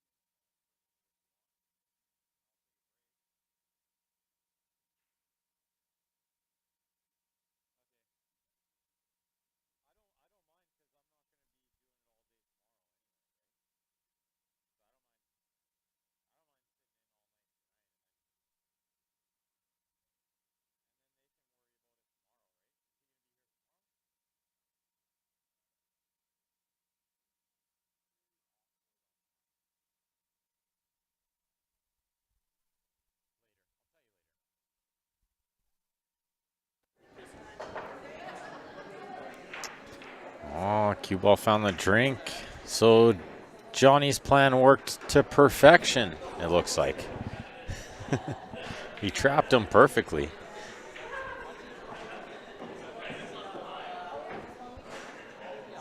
Oh, he comes up 50-yard line here, and he's shooting it pretty quick. He rolls it in, no problem. And Benny says, that's good. 6-5 now. Super Mario leading. I didn't see how Benny's cue ball scratched, but he didn't look happy about it. He just ran as quick as he could. He is out of there.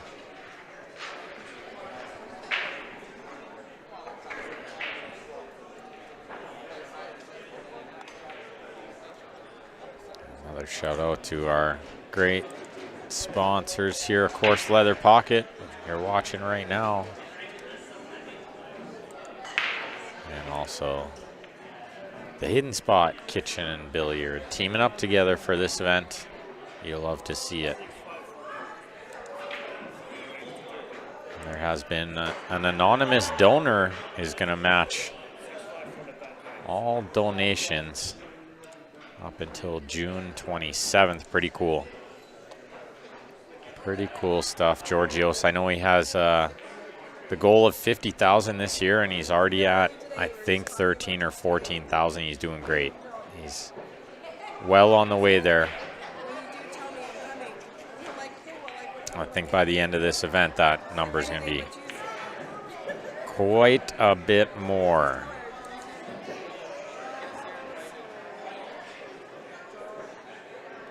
Laura, good question. Good question. And David, yeah, the Leafs are out. Thank goodness. Now we don't have to think about it anymore. Now I just need the Oilers to get knocked out, and then I won't have to hear about any hockey. And Laura, yeah, my thoughts on the breaking success of the World Pool Masters is I don't know if I'd call it success. I've always been of the opinion that you should never win or lose the game on the break shot. So it's called shooting pool. So they should be shooting pool. Shooting. I'm not a huge fan of those break rules. I like that they try to make it harder, but I don't think the 9 should count on the break.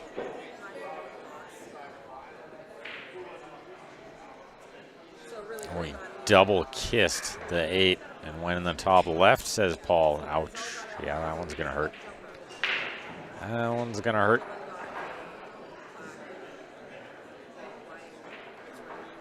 Okay, Mario with a look here. Tough opening shot. Looks like only the 15 from distance.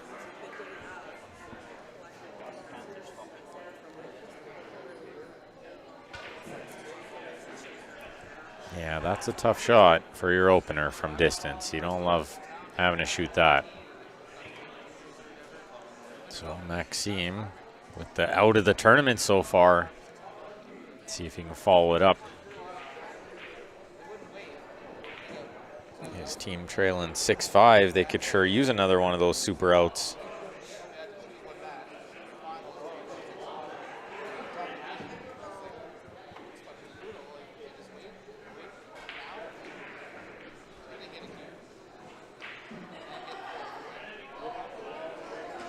I think I see at least one team possibly running away with stuff over there. Looks like Georgios and Larry seem to be playing pretty good. A lot of fist bumps going on over there from one side. And even some cues being taken apart from the other side.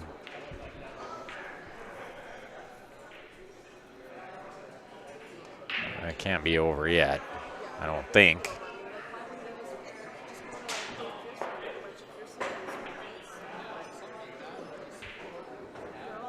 Giorgio said it was 7-3. It's maybe 10-3 at best over there now, you know.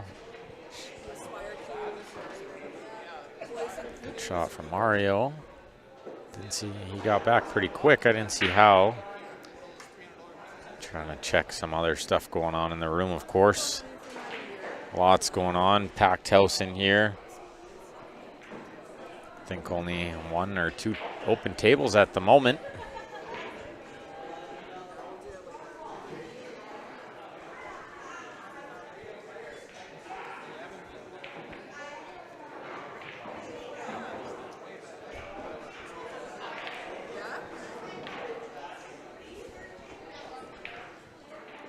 Ooh, he didn't hit that one as smooth as we'd seen some of his other shots.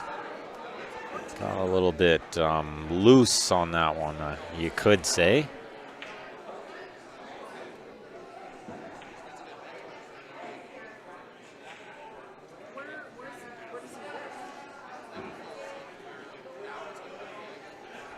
See what Maxime can do. He needs another big out here, and balls are laying not bad.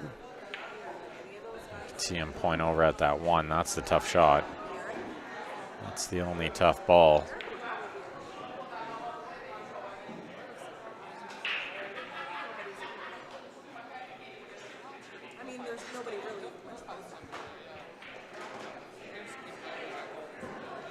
Oh, he's landed.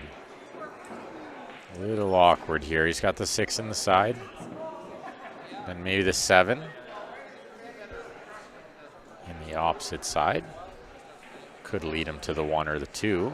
I think the 8 will pass the 10 into the upper left, so he doesn't have to worry about that. Looks like he's going to be on the wrong side of town on this 7.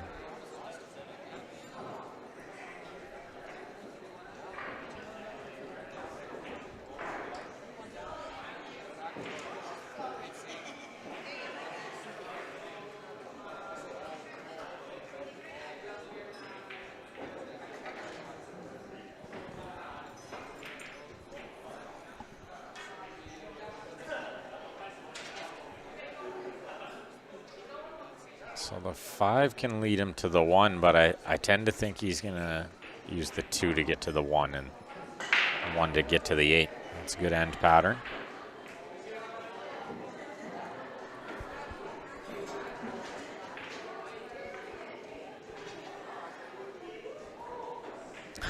And you're welcome, Laura. No problem. I think it's exciting for some fans, but I don't think it's very exciting for pool fans, is that golden break. They even had to call it something like that to make it sound more exciting. Golden. But no, I'm a big believer that the game should never be won or lost on the break. And I loved the comment, just play 10 ball. What's wrong with just playing 10 ball? 9 ball can be a great game, but I think 10 ball is such a better game in many, many aspects. Tricky shot here, not only to pot the 1, but to hold the cue ball. Yeah, it's easy to let that one fly a little. And a great chance for Mario to give his team, named after himself, another 2-game lead here and get them over the halfway mark. So the 14. Oh, he doesn't want to tie up the 8, which I think he's okay. I think it's still going to pass into this pocket where he's playing the 10. And he's done good to get closer to this ball. I think he should be a little more sure about what kind of angle he's going to get next. I don't know if I like just shooting that ball quick. I like coming over here and looking. Because now he's got to just miss the 1 with the cue ball. This is delicate. And if you crash the 1, you're in big trouble. Yeah, and you could see that was, he was thinking that. And it made him miss the ball. It was tough. It was missable when the cue ball was near the rail there. And hello from San Antonio. Pro level average tuning in on the YouTube. And yeah, no flukes at that level, Laura. Exactly. Precisely. Shouldn't be fluking balls at the high level.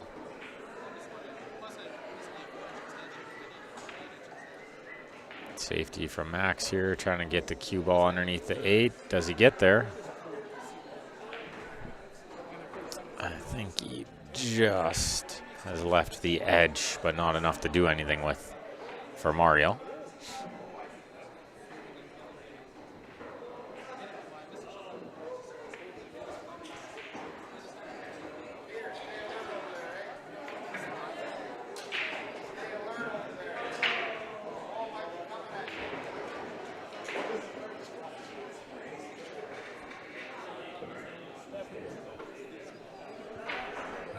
Could get the short cue out and fly her at the jump. I don't hate it.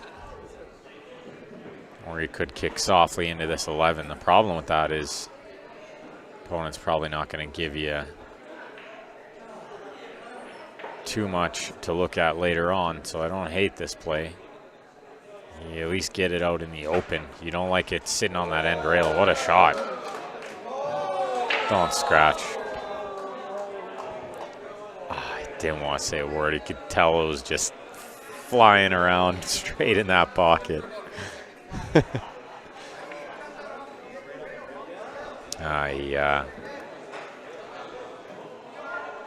What a shot. Plays the masse, the jump, the swerve, and it goes around and scratches. It's super unlucky. Daryl would like a chalk if I can bring one tomorrow. Daryl, you're going to have to shoot me a message, pal. Specify what chalk and bring where.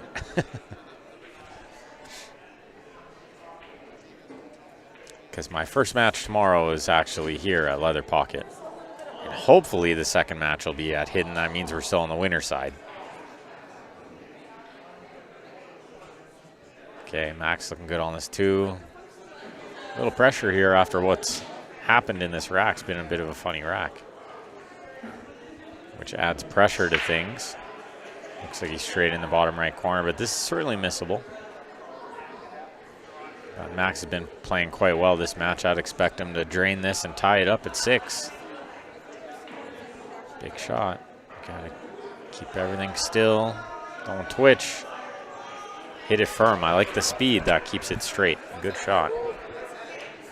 And we're all tied up, so I'm going to do a quick score check. Use the bathroom for a quick moment. I'll be right back, guys. Don't go anywhere.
Looks like I missed exactly nothing. The rack. The racking. Unless they ran out real quick. But I don't think so.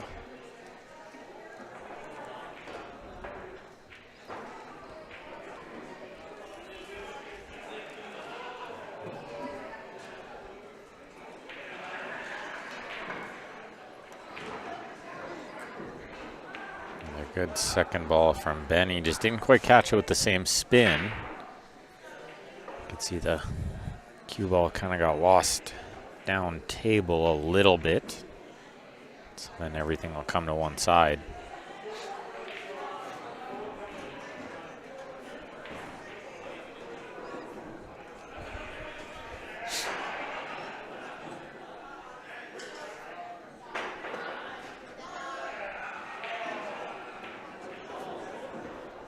Very tough little table here. 7 in an awkward spot. The 8 is actually a little bit tricky as well.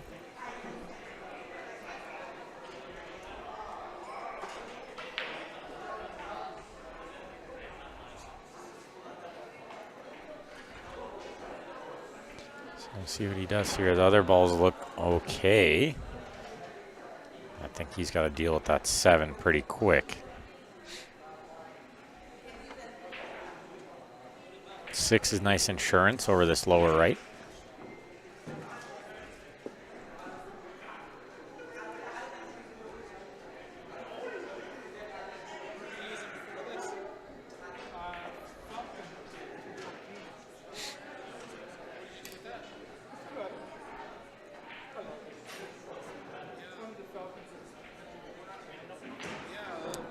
I don't know where this 5 takes him. I can't quite tell what kind of angle he has. He might have a little angle to kind of get on the 7 here. Yeah, he did. Get into the stripe, and he's looking good. And now it's going to be all about the 8. That's what he's looking at here. Does the 8 pass into the right side? Can he pinch the 7 in and hold the cue ball for the 2 in the left side pocket? Or does he need to bounce out and play the 2 in the lower left next? Kind of a tricky little spot. Or play the 2 later on. He could get onto the 6 here. Marvin. When he grows up, he wants to be just like me, he says.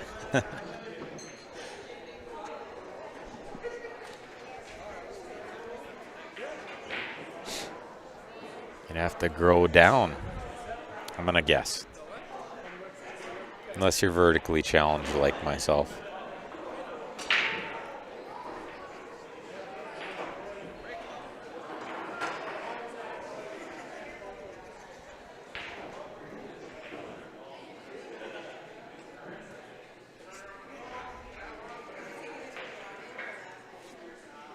Looks like he's loading up. He's going to draw this one. Yeah, bouncing out. Didn't want to clip the 14, but I think he's okay. He's got the 3-6 combination, or he has the 2 to maybe develop the 8. If the 8 doesn't go, might need to play it in a way to develop it.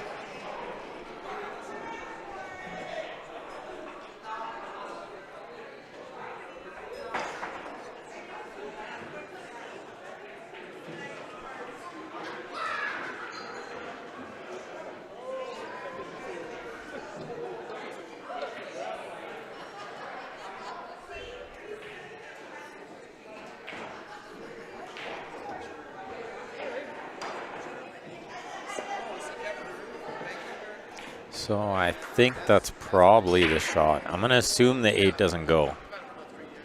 So I'm pretty sure he needs to play the 2 and break it out.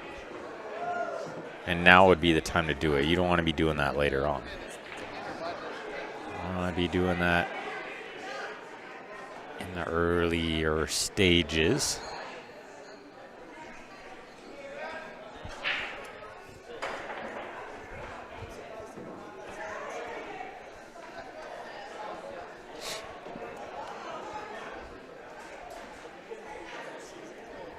He's giving this one the long thought. Tricky little situation.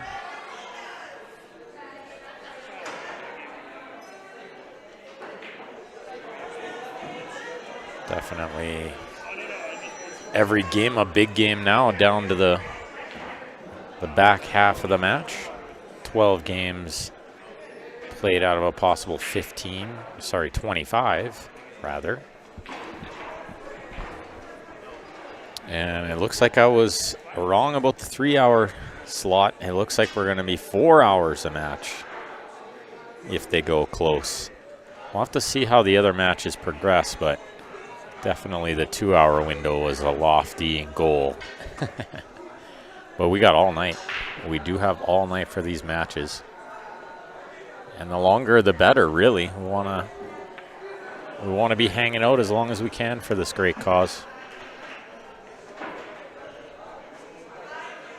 That ball doesn't often go from there. He avoided all the rubs too, which wasn't easy. You had to hit it at a very precise speed to avoid crashing into stuff, which tells me maybe the 8 went somewhere. Maybe the 8 has home. Nonetheless, we won't get to find out because I think Bruce will be moving some stuff here. He's going to pot 15 in the side. And probably play the 15 next, but he's got some problems. The 9, the 10, the 11, 13.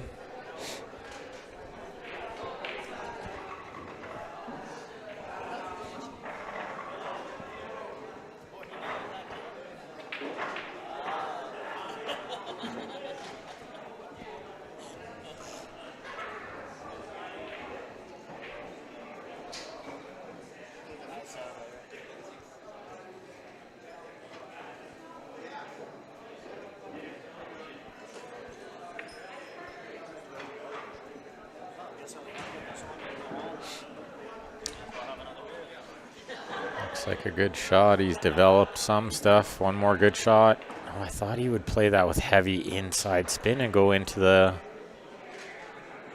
13-11. Maybe that shot wasn't on, but I thought he could play it slow enough with heavy inside to get into those balls. He's got to break them out, and he needs to develop the 12, but it's possible the 12 goes in the left side. Now it's inside spin, but shooting over the 3 makes it really difficult. Clips it. What a shot. What a great shot. And now I think he can pot the 11 and nudge the 13 towards the upper left.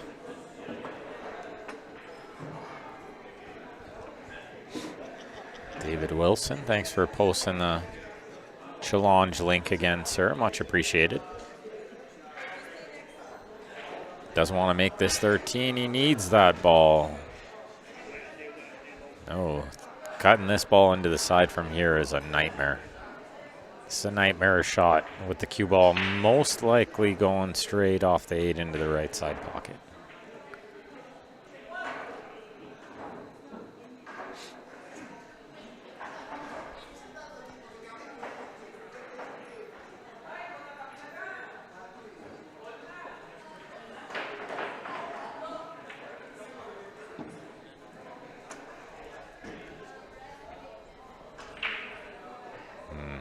Might be better off to kick this one, to be honest. I don't know if cutting this is the right play.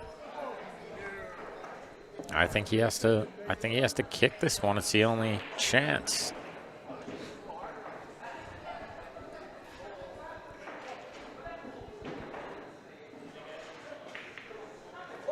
Oh, what a super shot from Bruce there. Are you kidding me? He potted that with spin. What a shot. Ooh-wee. And avoided the scratch. He's got to follow it up. This is not easy. This is not a hanger. And he does. What a shot. What a super out. And nice rack. Retakes the lead. They haven't had it since, I think, game 1. Since game 1. Another shout out to one of our great tournament sponsors here, Sarah Dixon with Wealth Management Dominion Securities. She's an investment and wealth advisor, financial planner.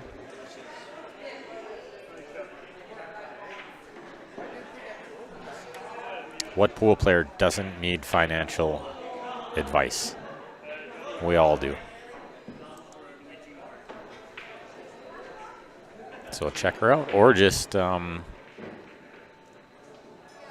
shoot her a message and thank her for supporting the tournament.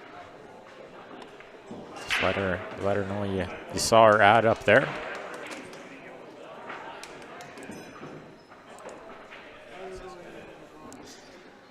Well, and thank you, RB. You're too kind, sir. I know I'm not quite in JJ's realm yet, but maybe one day. With a full night's sleep.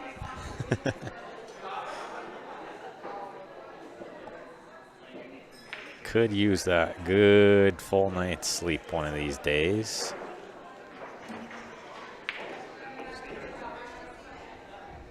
Last major event we have at Leather Pocket for a few weeks till Summer League starts.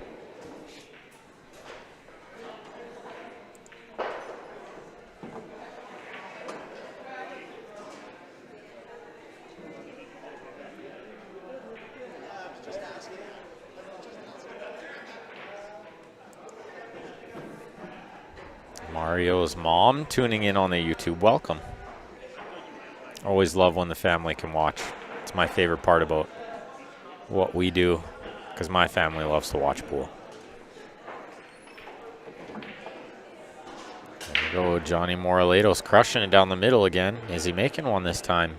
He's not. Hand in the air because he says, well, I don't know if I can hit it better.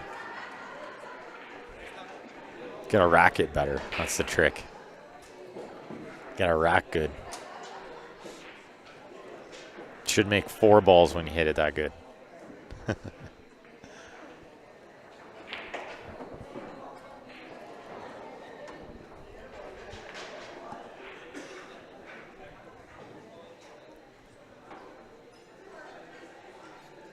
let's see what Mario can do with mom watching. And thank you for tuning in, Carol. Much appreciated. Share it with your friends and family, and maybe we'll make some more pool fans. You never know.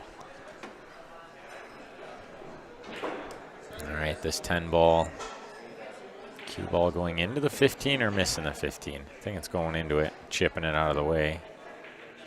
I was going above it, but what's he got from here? Not much. Shooting over the 5, too. This is not a fun shot. That's why he's talking to himself. Fair enough. I'd be talking to myself after that shot, too. He's got the rail first to the 15 to play this weird combo, but I don't know how much I love that. Might actually be the correct shot. You could potentially plug that pocket where maybe the 5 needs to go, and you can get a bit of a two-way cue ball.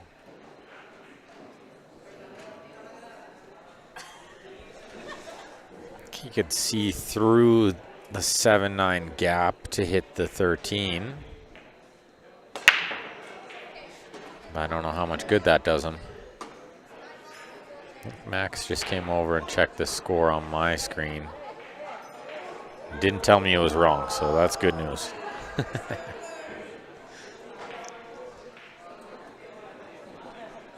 And now just over the 2-hour mark. Make sure you guys do me a favor, click that share button. Still lots of great pool to go. We're only halfway through this match, folks. Only halfway through.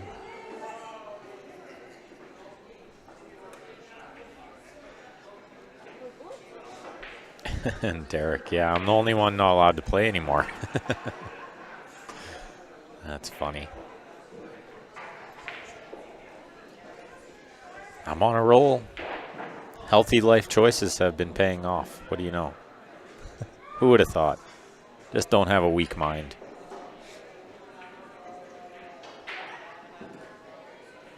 Let's see how strong Johnny's mind is here. This is a tricky little shot. Oh, he hits the combo with speed beautifully. What a great shot. What a great shot.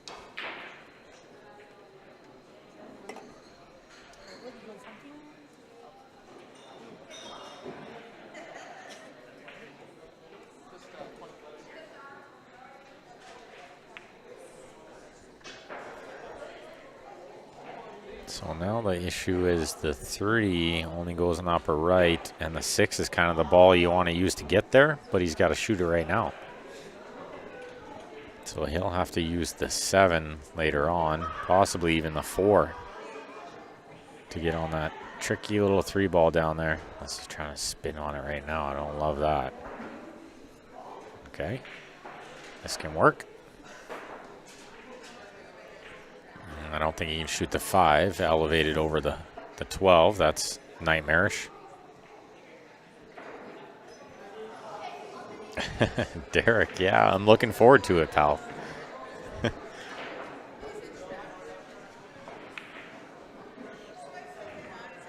It was a shame you couldn't play, sir, but definitely next year it'll be bigger and better. I promise that.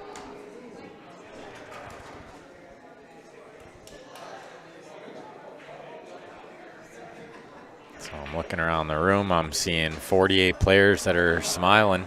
Everybody's having a good time. High pressure pool, but still having a great time.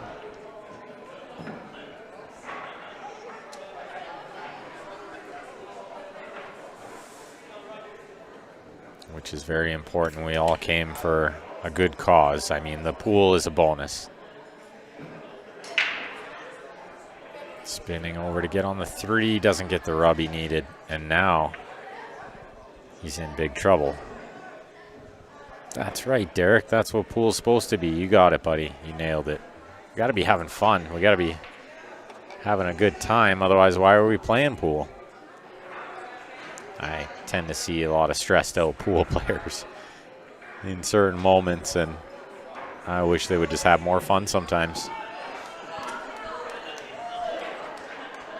And the guy you're watching at the table right now, he's always been one of the classiest pool players in the joint, and he always has a good time. He's always got a smile on his face.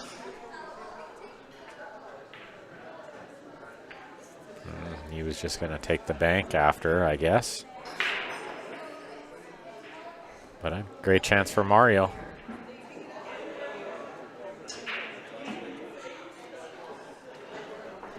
Yeah, high pressure pool is fun, for sure. A lot of the reason we play pool in the first place is because we enjoy that feeling. So we have to remind ourselves of that. Remember why we play pool.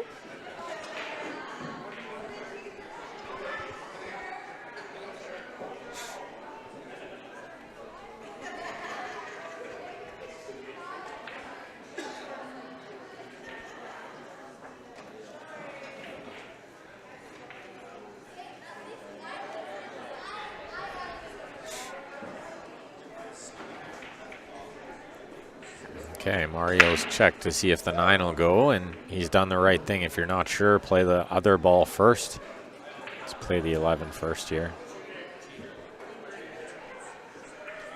Both those balls near the bottom right lead to the 8 easily, so he doesn't have to overthink that. If the 8 passed the 2, then I actually like using the 9 to get on it, but I don't think it does, so you got to use one of those other balls. He caught a bit too much of the stun, not enough of the draw there. Now he's going to be further away than he'd like, and maybe slightly hampered by the 3. I don't think the 3 comes into play. See his nice closed bridge there on the rail. You got to be good at that one. Soft draw there. Yeah, he kind of cheated the pocket a bit. Sent it into this left side jaw, and that's what created the cue ball on the rail here. Now he needs a really good controlled shot.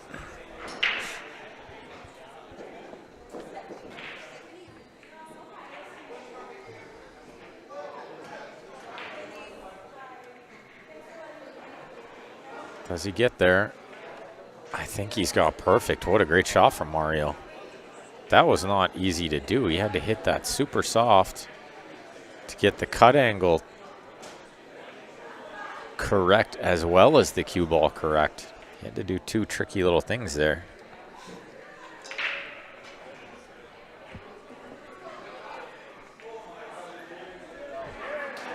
And he makes a great shot on the 8. Really nice little finish from Mario. And we're all squared up again, folks. 7-7. Racing to 13. Who's going to get this first round match? It's anybody's.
Maxime to break, all tied at 7.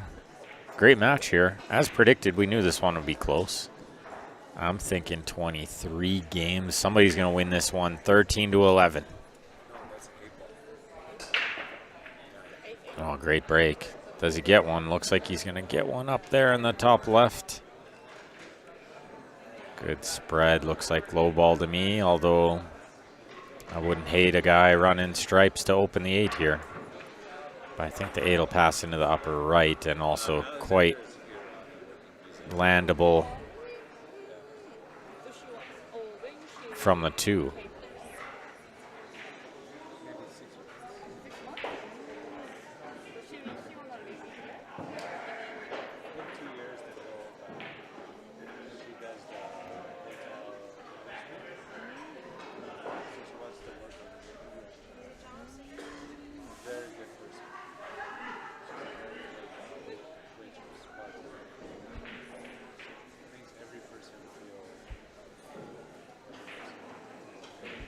Okay, let's see. Stripes, yeah. I mean, the opener's easy, so you can kind of get caught up shooting the 9 down there first, but I like this.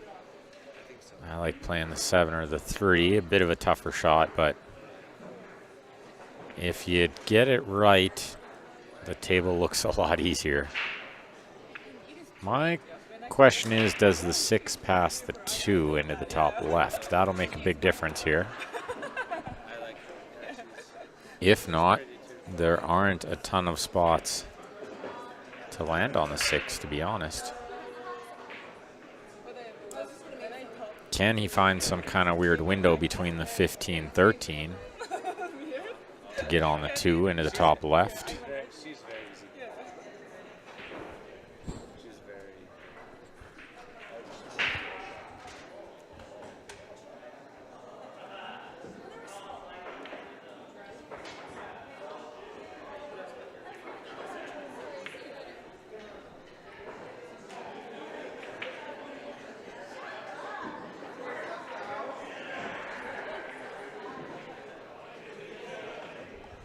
Running out of soldiers here. I think that's probably the play, though, is like get straight on the 4 and then pick the window between the 15-13 to get on the 2.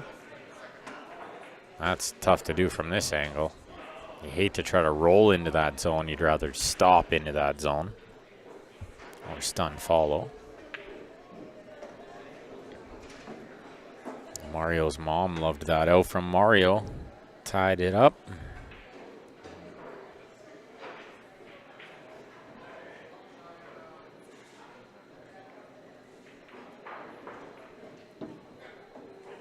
And Corrine cheering on Super Mario as well. Oh, that ball's rattling. Peter Almazan to the table. Tricky little layout, though. Can't love this look. 15, it's tough. 12's tough up there. This ball near the cue ball, I think it's probably the 13. That's in a weird spot.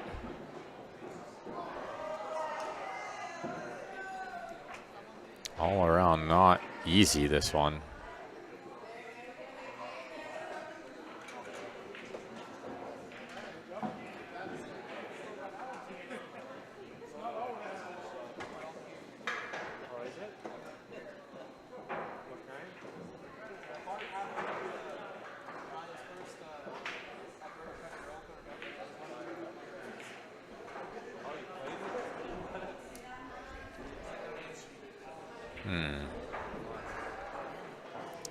Tricky situation. What to do.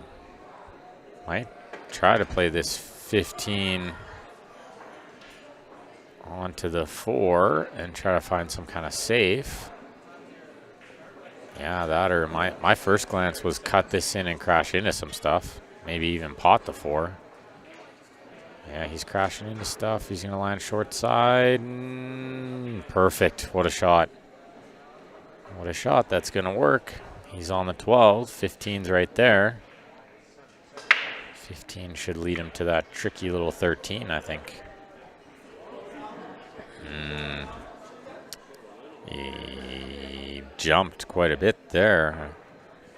Don't think he caught a roll. Did it roll? Yeah, maybe a little drift, but he did hit it pretty soft.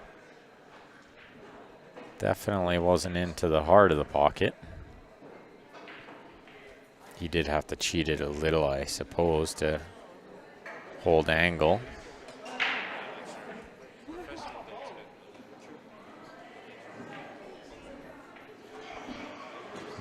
Hasn't left it easy, though. Max is still in a weird spot here.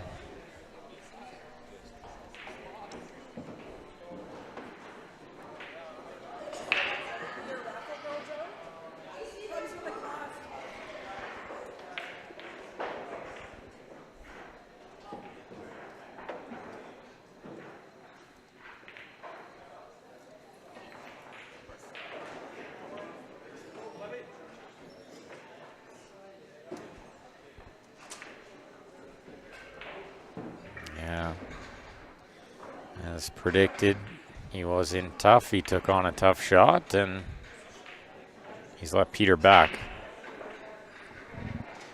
Let's see if he takes advantage this time.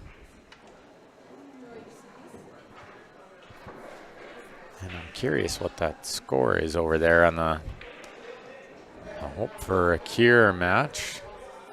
Giorgio Slarty and Jeremy Brand.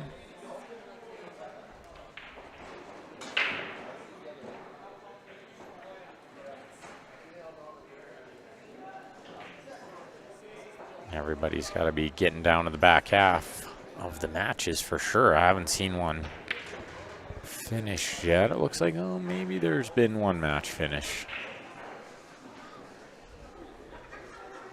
But only one. So lots of close stuff going on here by the looks of it. Oh, and not even one. There was a no-show match, that's right. So not a match has finished yet. All very close as predicted.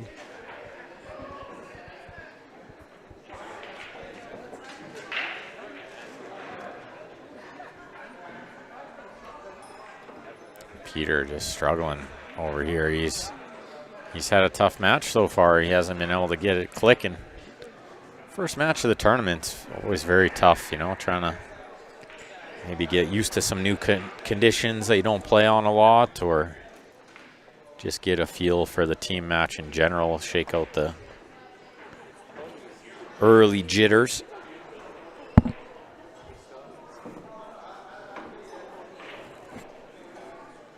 Never easy, these team matches, lots of pressure.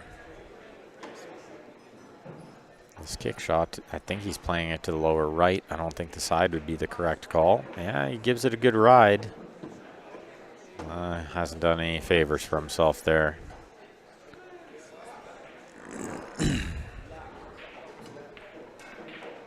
I think the right play for Max here is shoot the 4, then the 2. 6 leads to the 8. Nice and easy. Don't have to do much.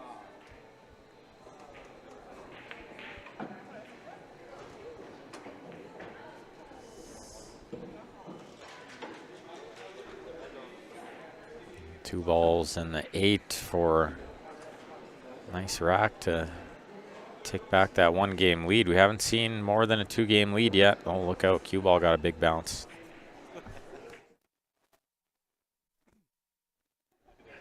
That slowed down nicely there. I thought he might get a flyer off that rail, but he didn't. David Wilson wants to know what my team name is. It's all about the Benjamins. It's myself, Ben Francisco, and Ben Dolph. We fit exactly 1,800. When we signed up, I think we're 4 points behind now or something like that, 4 points lower. And Paul wants to know where are these two teams as far as cap? I think they're both real close, right on the line. Okay, Max drains the 8. Retakes the lead, 8-7. Nice rack leading. Another shout out to our couple of our great sponsors here, the Hidden Spot Kitchen and Billiard, teaming up with us here at the Leather Pocket Billiards to bring you guys this great tournament. Another stream going on from Hidden Spot is under Esports Productions on Facebook. You guys want to go check that out. Lots of great pool going on over there as well all weekend. And make sure you share the streams for us, people.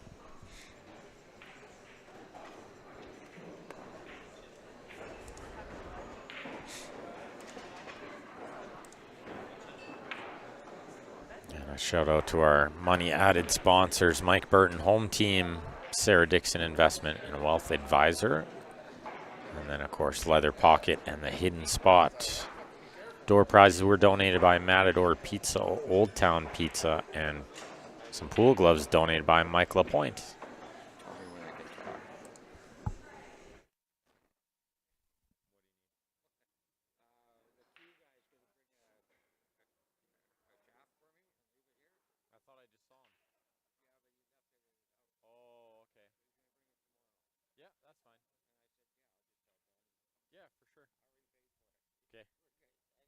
No problem. Yeah, no problem. Back to work, as they say, yeah.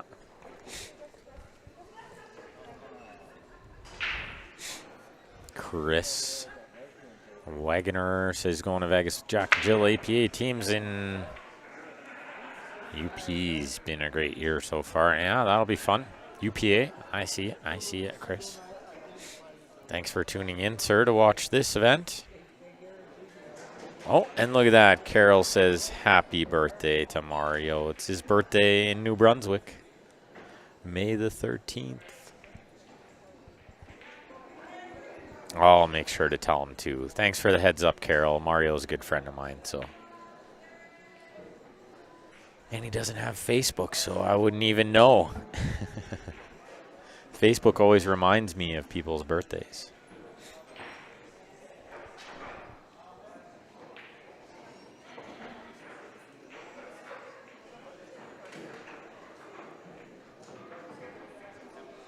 So Bruce Broda going to work pretty quick here. He doesn't take long.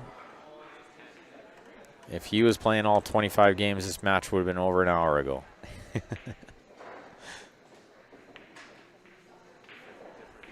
He's a quick shooter, this Bruce Broda. I've known him for a number of years as well. Since I was just starting out on the tournament scene. Oh, and he's missed that one by quite a bit. I would not have thought that. He's brought birthday boy flying out of his chair. He probably thought he wasn't getting to shoot this game. He'll be thrilled to be up.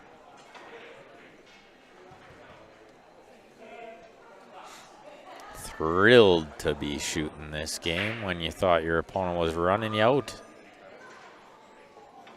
Pots the 6 nicely. Cue ball's looking good on the 5 here. Little more angle than he would have loved, but this will be okay.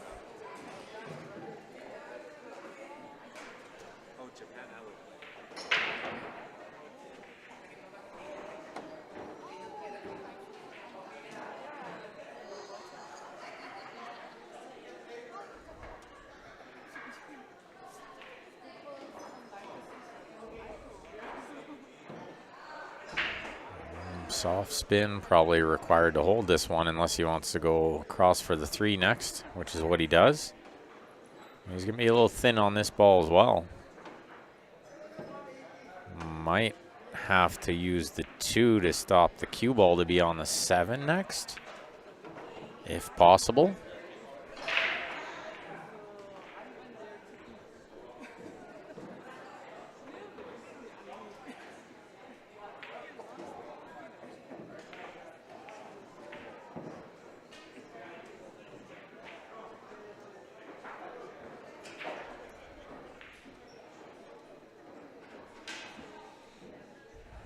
I don't think he has much else other than possibly a little safety action. But I like the cut the 3 here. I think the cue ball goes natural into the 2.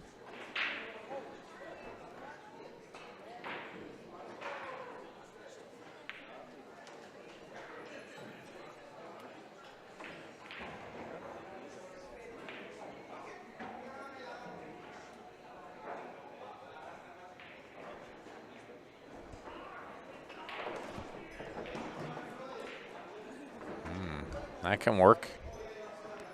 I think he's found cover, maybe just a jump shot, but I know Bruce doesn't tend to jump too much. But he has gone for the short cue. He knows that's the right shot.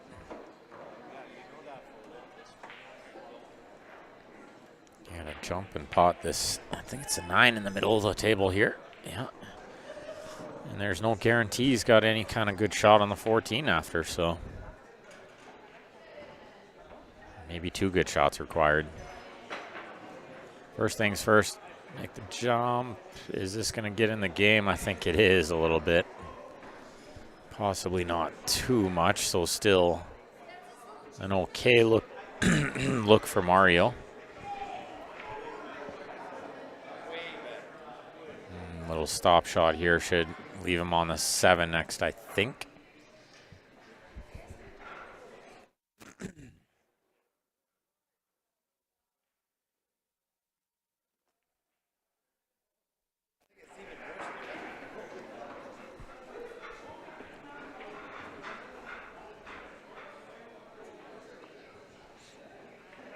We place the slow drag. Okay, so I think the 7 will go, or the 4 will go, in the lower left.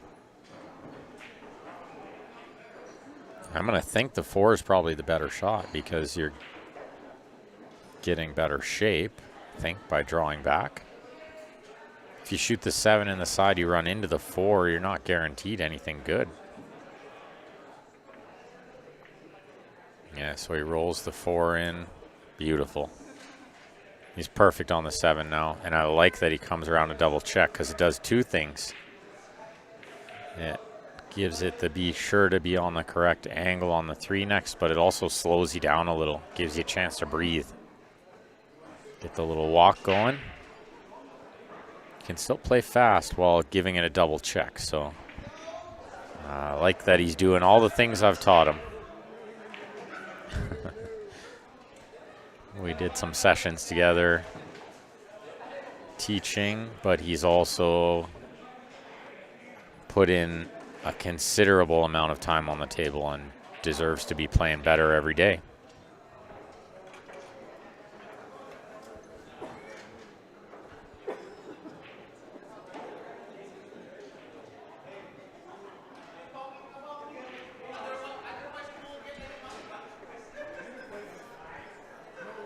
Nice 8 ball to tie it up again. Back and forth they go. Race to 5 now, all tied up at 8. And of course, another shout out to our great sponsors here, Mike Burton Home Team.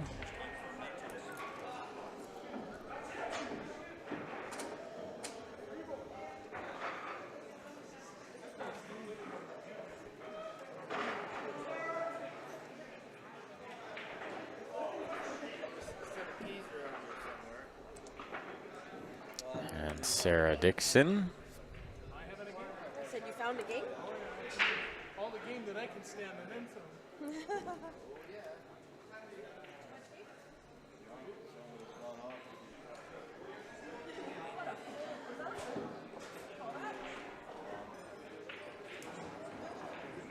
That's right, Carol. Learned it from you, I guess.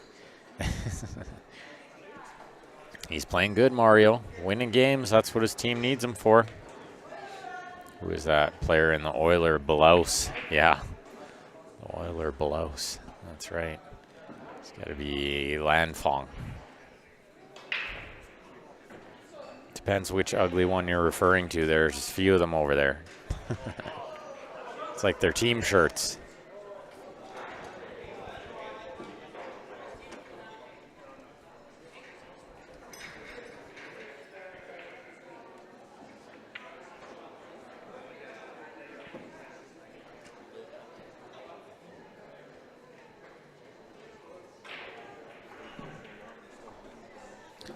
Good break here, but some work to be done.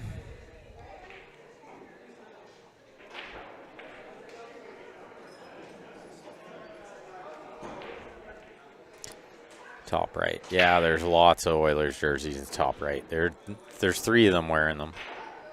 There's the ugly blue one with orange, and then there's the ugly orange one with blue. All right, Peter going to shoot these low balls. I think he's going to have to use the 6 to break the 2. That's what he's going to do right now. That should open the 5 as well. The problem being, what are you on when you do that? What ball are you landing on? Got to be on the 7 or the 1 next, I think. Because slim odds you land on the 2 or the 5.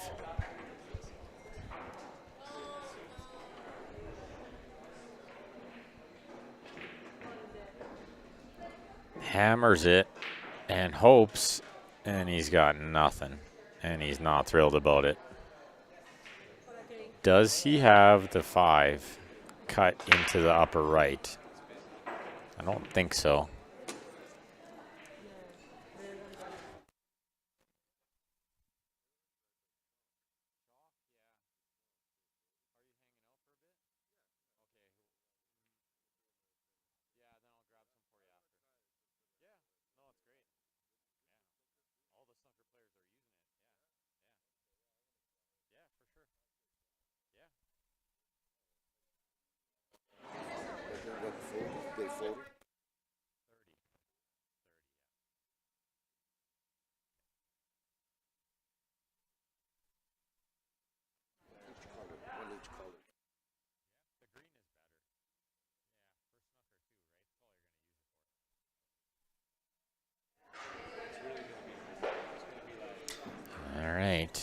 Selling some more chalk if nobody's aware. I got some town chalks for sale.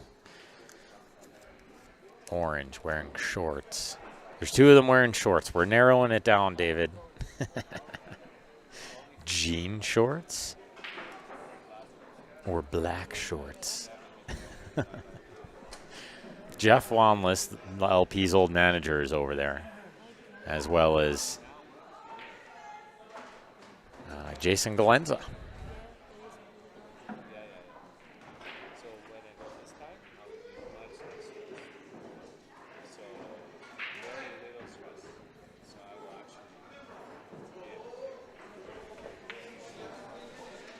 Okay, looks like we got Johnny Moraletos to the table here, trying to retake the lead for his team. Nice rack. Jean shorts, that's Jason Galenza in the Oilers blouse.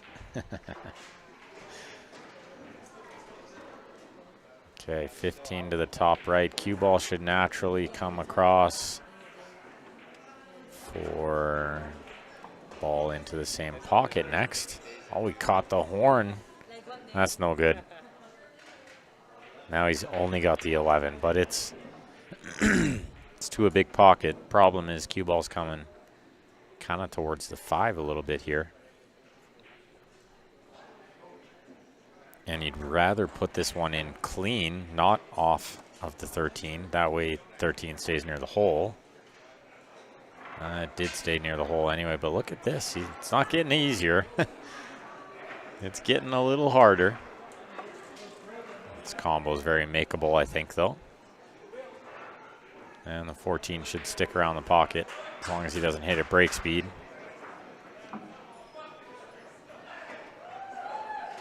Let's see if he can draw this cue ball out a little. I don't think going forward anyway is good here, although he is playing top. Inside tends to not want to grab much here. Ooh, flirting with disaster going that way. I don't know if I like that path. It's going to work if he makes this 8, but can't say I'm in love with it. Nice 8 for a nice rack to regain the lead. Oh, he stands up off it. Wasn't feeling it yet. And that's smart. If he wasn't feeling it yet, you got to stand up, reset, get down, be sure, be confident. 9-8, nice rack. All right, I got to run to the washroom quick. I'll be right back.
Sorry for the silence there, guys. Might take the lead 3-2. Woohoo. All right, David Wilson. We got some we got some not Oilers fans in the house to join in with me. And it's 4-2 now. Let's go. I'm a Knights fan, you know. Vegas, home away from home. It only makes sense. Oh, Benny missed that ball straight in. No way. Unbelievable to overcut that ball is just nearly inexcusable from a player of Benny's skill level.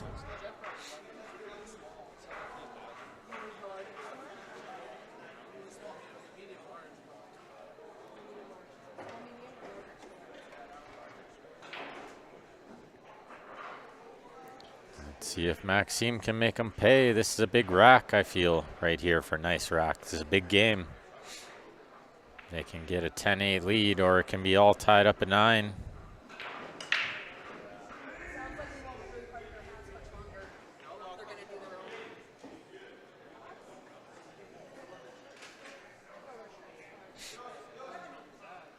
And sorry, again, Corrine, for the silence. I'm running a solo ship here tonight, so I'm stuck. So I had to use the washroom quick, but I'm back. Didn't want to miss too much of the action. And we'll have some guests doing some commentary tomorrow while I'm playing.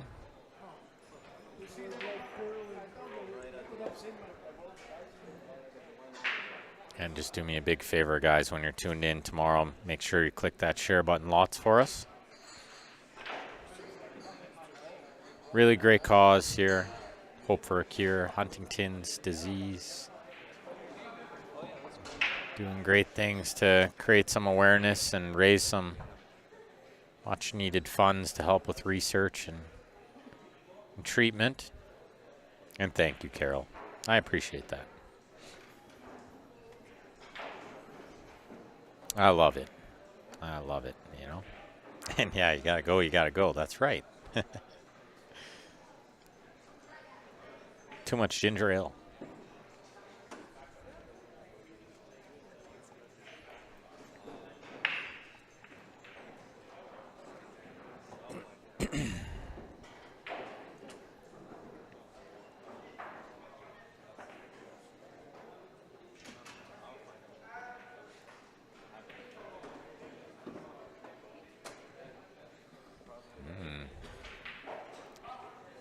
Penny Lou trying to masse that ball. Can't quite see what happened here. Did he touch it? Did he just not swerve it enough? Yeah, just didn't get the swerve on it. I thought maybe he just touched it, but caught it a little flat. He's not going to be thrilled about that. It was an extra chance. What time tomorrow, New Brunswick time? What time is it right now, Corrine, in New Brunswick? And I'll tell you. We're at 10 to 10 in Alberta, so we're in Mountain Standard Time, and we'll be at 10 a.m. Mountain Standard Time tomorrow.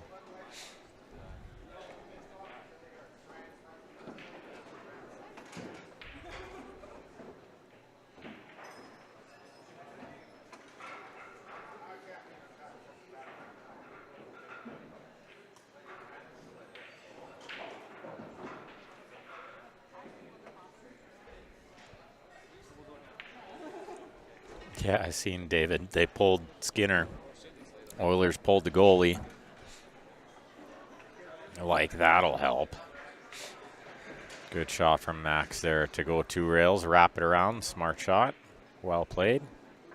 And this 8-ball for the first 2-game lead that Nice Rack has had in this match. They haven't had a 2-game lead yet. And I still am seeing every single other match going on in the room. So lots of tight ones. You love to see it. And Max drains it. He's playing quite well this match. Nice to see. Maxime Jaguar came to play.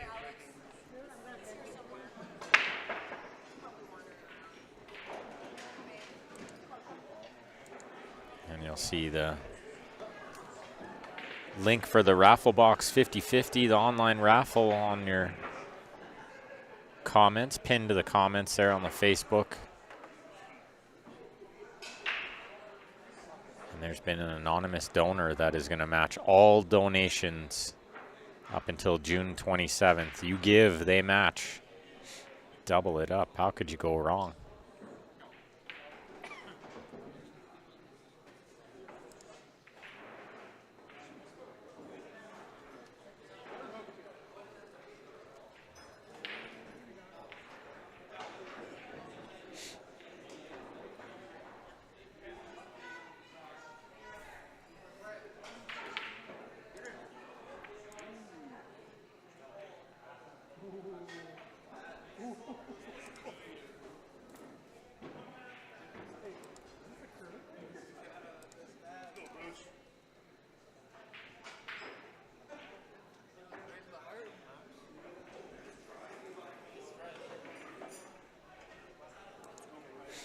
So you're 3 hours ahead, Corrine. I think we're 9:49 here, so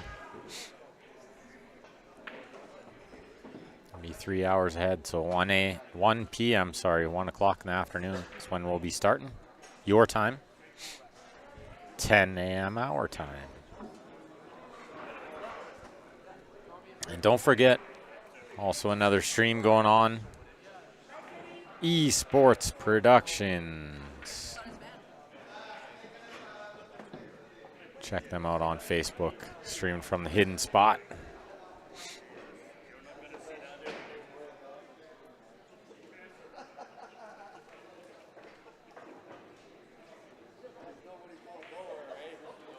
Okay, looks like Bruce gave up the break to Peter.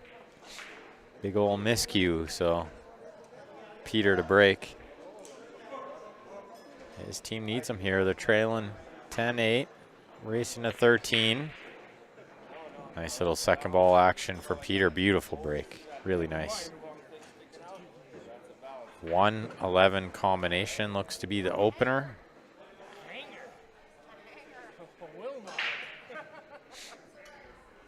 Mostly because I think the 5 is a little bit tough. And I don't know if the 7 has a pocket. But I do think the 14 goes in off the 7. Into the side. So all the stripes go, assuming this combination's makeable right now.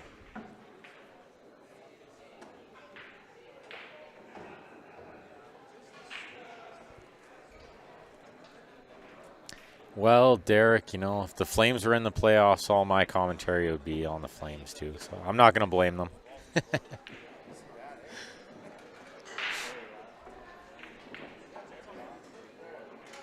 That a girl. Watch until the end. Would expect nothing less. What happened here?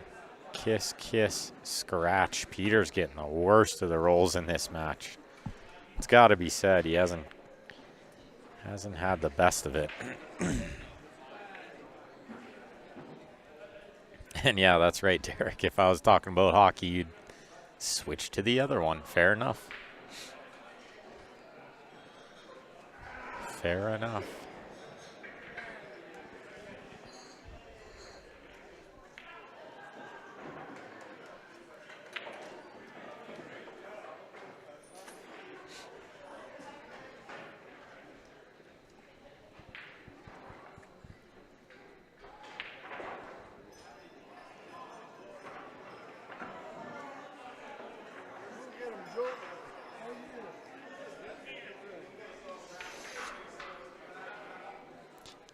And happy Mother's Day weekend, everyone out there, of course.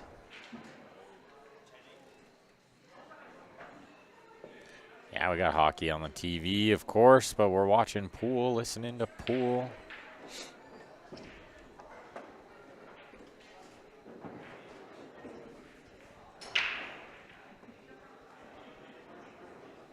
Pretty good basketball game going on, too, actually. No, I'm just kidding. We'll talk about pool. It's okay. Bruce Broda shooting the 5, trying to break the 4, I think. Easy to overcut that ball. real easy because it was almost the only way to get the breakout. Lucky for him, he didn't break it out too much. Peter's problem.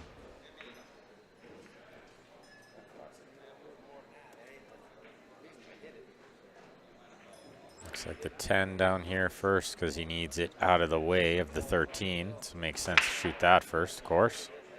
Well, he plays purely safety. Okay, that's probably the correct shot. I don't think he's really left a lot for Bruce here other than kicking out a ball.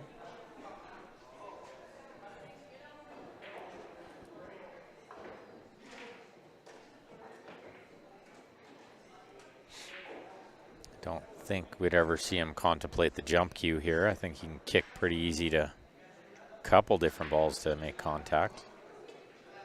Whether that be the 3 or the 7. 7's a little risky. As you can see, the 8 hanging there. But I don't hate kicking into the 3 or the 2 here. A couple of big balls. Hard to not hit one of them.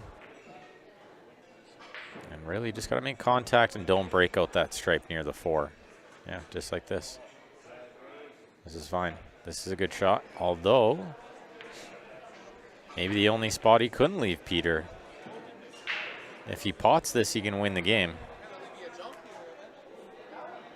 Pot it, he can win the game. I don't think he has a bigger pocket. The stripe near the pocket isn't a sideboard. It's too far away, so he's got to pot this one in the heart or ride it off the left side rail a little bit. Tic-tac-toe off a couple balls. He plays pinball. Surely not how he was playing it. But he'll take it. He hasn't got any good rolls, so he was due for something good to happen. Oh, does he come far enough here? He rushes over to C. I think he has, judging by his facial expression. He's not too upset. Yeah, Derek. I thought it didn't make it a bigger pocket. It made it the biggest pocket in the world. That was a huge pocket. He's short here, and the reason he's not thrilled is because can't really be above the 8 here, can he? I think he needs to stay below it. Does he have to bank this ball? Or does he thin this and go rail first into the 7? It's got to be soft. You got to be brave. Oh, yeah, no, this is not enjoyable for him. That cue ball's got to be going straight towards the 8. I'm thinking it almost certainly is. Can he just, like, put the cue ball into the 3 is what I'm wondering. Can he pot the 8 from near the 3?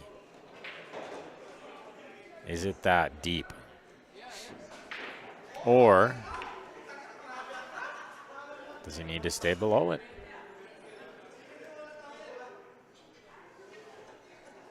Oh my goodness. Nobody move. Nobody breathe. He had to be super brave for that one. His teammates loved it. Teammates loved it. That was a good one. He was due for some good rolls, so nothing wrong with hanging that 8 over there.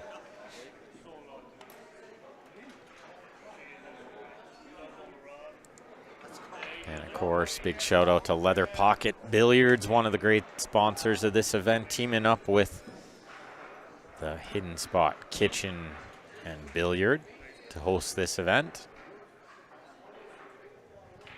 Half the teams here, half the teams there. 2 different streams. We all came together for a great cause. You love to see it.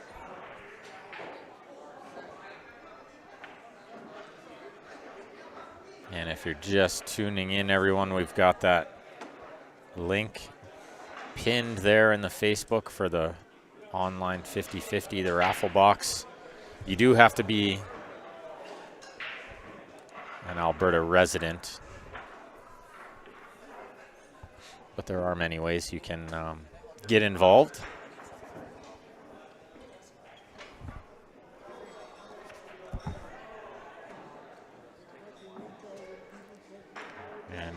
definitely worth researching Huntington's disease.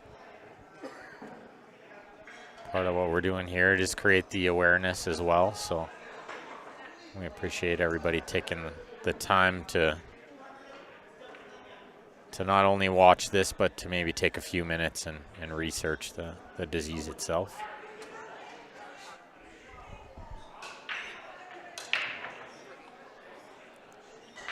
So 10-9, not much separating these teams as predicted.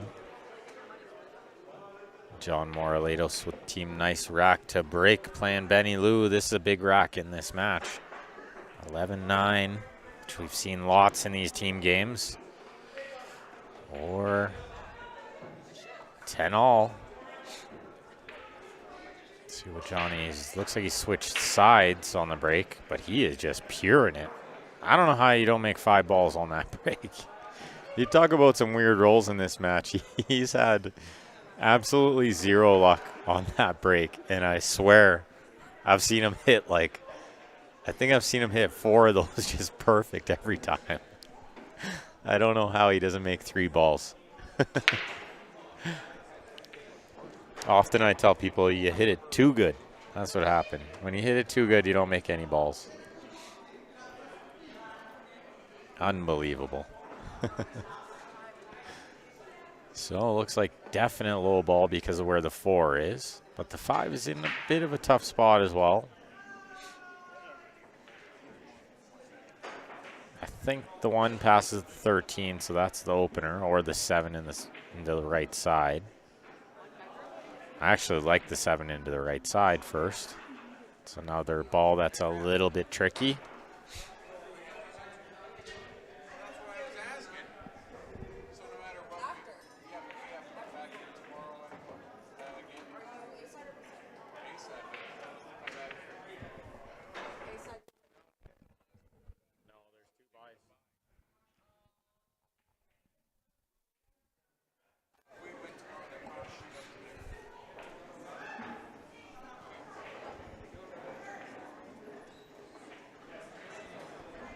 Let's see what Benny does here. He could shoot the 6 first too, but I don't know how much I like that shot. I mean, it is to a big pocket, or as Derek would say, a huge pocket. They don't really want to mess around moving that 4 too much unless you're going to really drive it out of there.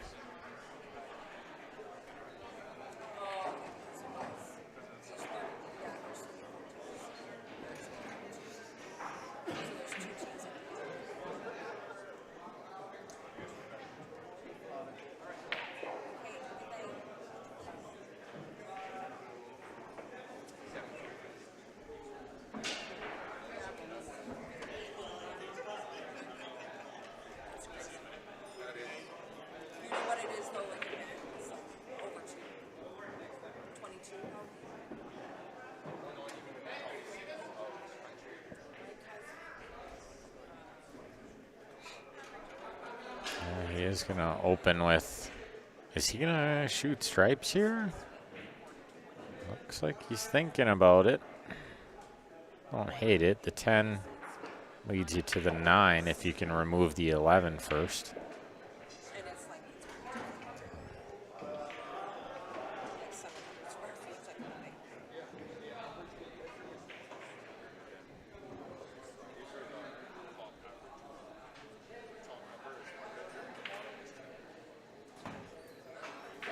Kind of on the wrong side of town here on this 14 in the middle of the table. Can't be in love with shooting that right away.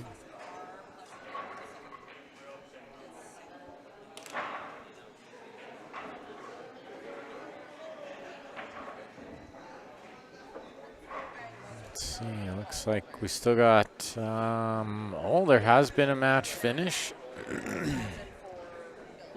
Or 2 matches potentially. 1 for sure. This one getting down near the end. I would think the hope for a cure match has got to be close too. They've been playing for a while. And they did say the score was 7-3 at one point, so it must have tightened up over there. Or they're real close to done. Certainly keeping an eye on that as it's The Georgios team, the host of the tournament.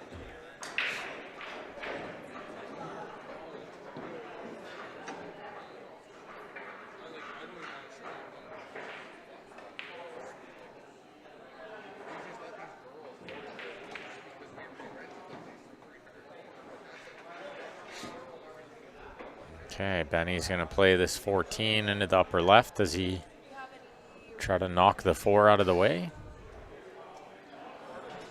Or does he try to go straight in and just land on the 9 later on? I like just going straight in, use the 9 to get on the 11 later. But you could take a free shot at moving this, I guess. I just think you can get a little too caught up moving the 4 and forget about where the cue ball's going. Or just not have the best control of the cue ball. Yeah, only 3 hours in, Derek. That's right. I knew they'd be 3-hour matches. Oh, he tried to play rail first, off the 4, and he caught too little of the rail. He needed more of the rail. Now, a whole lot of blank looks going on over there. And yeah, Derek, the 9 didn't go by the 11. He needed to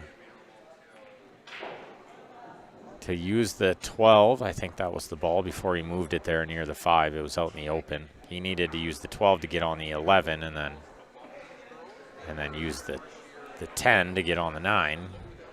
It was all there. I moved it all, messed it all up now. Now it's Johnny's problem, trying to get on that 4. 5 in a weird spot as well.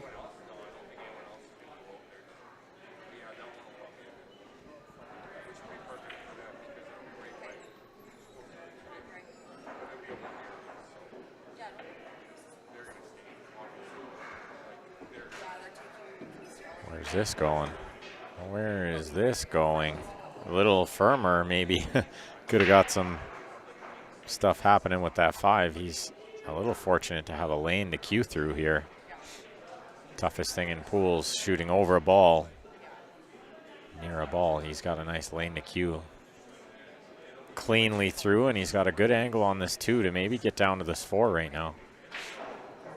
I kind of like just drawing, using the side rail to try to get underneath the 4. He might not have that, though. It might be thinner than it looks on camera.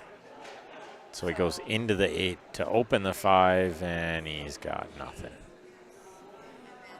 Nothing happening there. So back down for the 6 or the 3. Probably the 3 is near the hole. Either way is over a ball or near a ball. Cueing.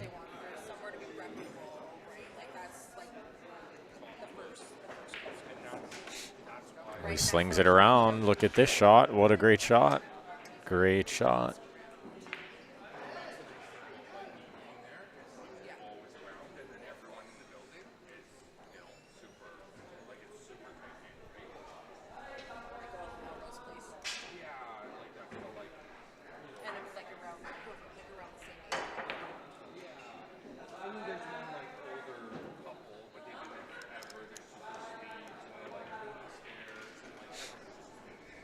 Now he's eyeballing this 5. Does it go into the right side pocket after he shoots the 4? Getting from the 6 to the 8 is not easy either, so the work is not done, even though he's landed really nice on this 4.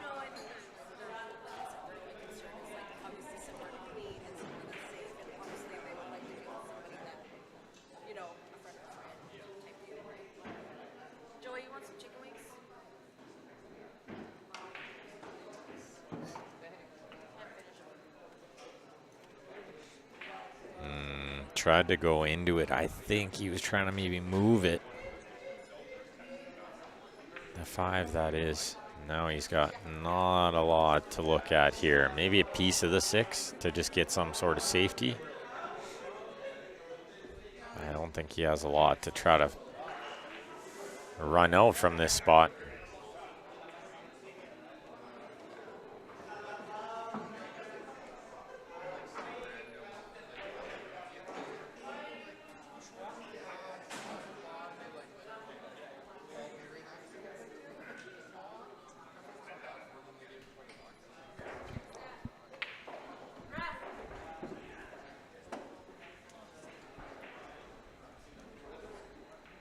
Bank side. Is he going for the bank side here?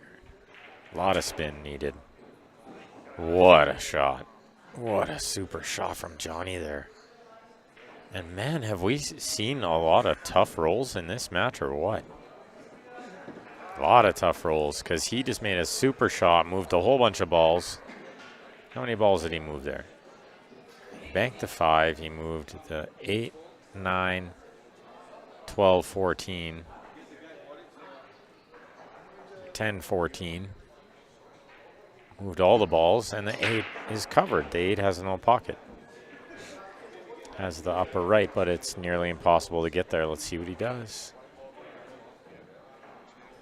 Could punch around off 2 rails pretty hard.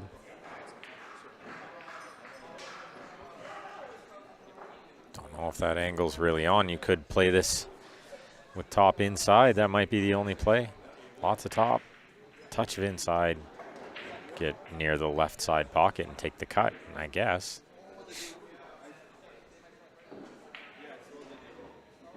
Oh, he played it with too much siding. Touch of side. He got it with a lot of side. Is the kick on? I think it is. We've seen an 8-ball kicked in already this match. Ton of TV shots and a ton of bad rolls. That's right. It's been a funny one. And getting down near the end, these rolls are becoming more and more important.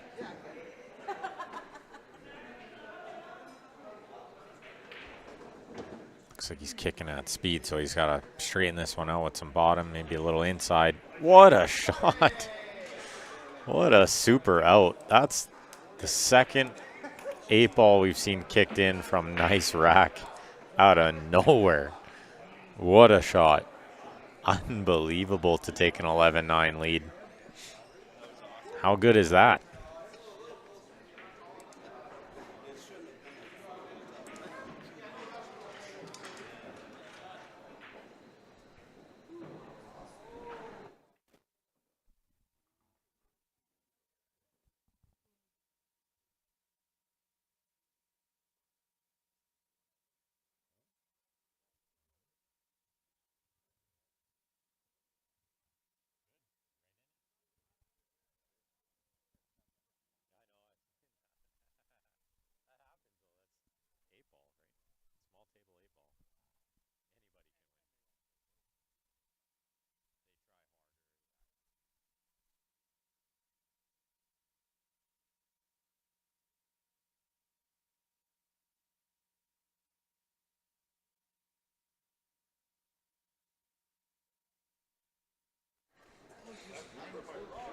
Thanks so much to Mike Burton for always supporting these amazing events.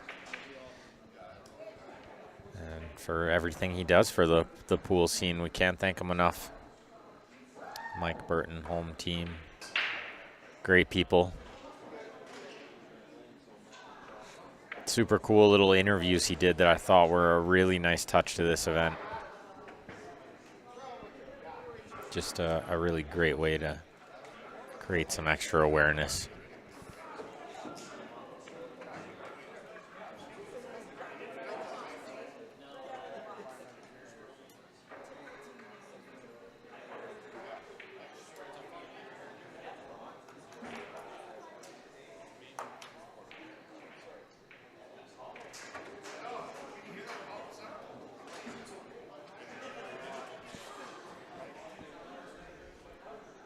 This table is looking real nice for Max. Super break, as you saw, he absolutely pured the break.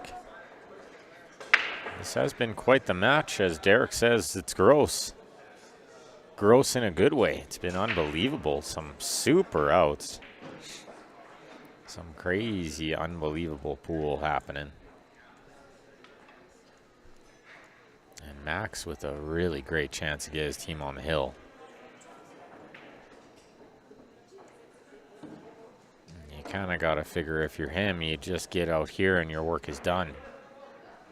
The rest is on your teammates to finish the job. I might contemplate rolling this 15 in the side here if it's that straight. If not, you play it in the upper left. Definitely prefer it into the upper left. Much bigger pocket. Can move the cue ball a little easier. He's overcut it by a lot, though, and this is a really big opportunity for Mario and Team Super Mario. They need him to come with a super out here and keep them in the match. 12-9 seems like going to be a pretty tough one to come back from, but 11-10 is anybody's game. And I was informed the table beside this one, the score is also 11-9. And 2, 3 other matches going on must be real close as well. I believe Hope for a Cure has finished, so I would assume they won.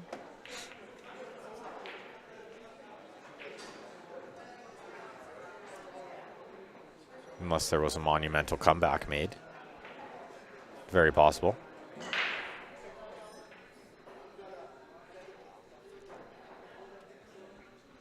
We've seen crazier things happen in pool, that's for sure.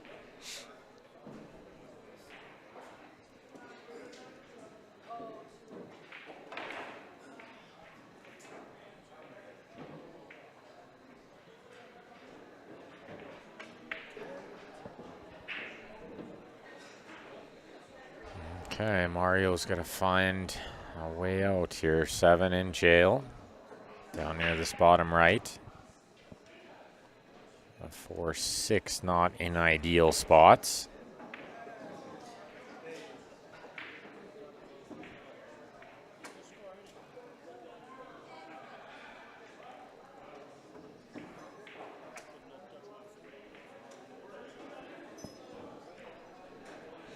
So the one in the side, but then what? That's why you see him just taking his time. Also waiting for Nugent Hopkins over there on the other table to get out of the way.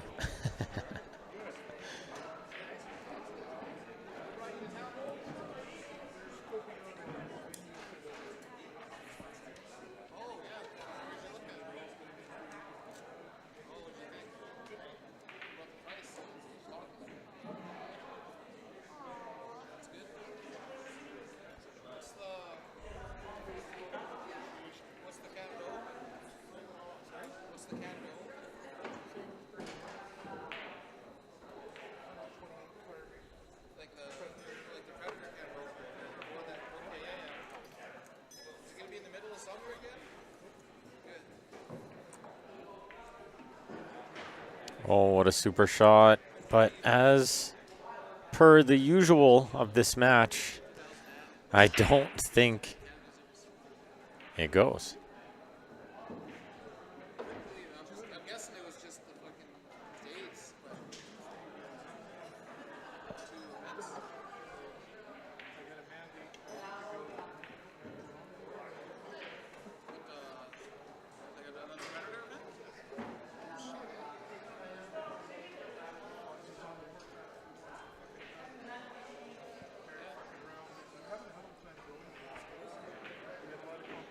Yeah, I don't think that went. I think he just had to try it, though. I don't think he had an option. I think it was kind of like one of those ones you maybe plug the hole, but I don't think so.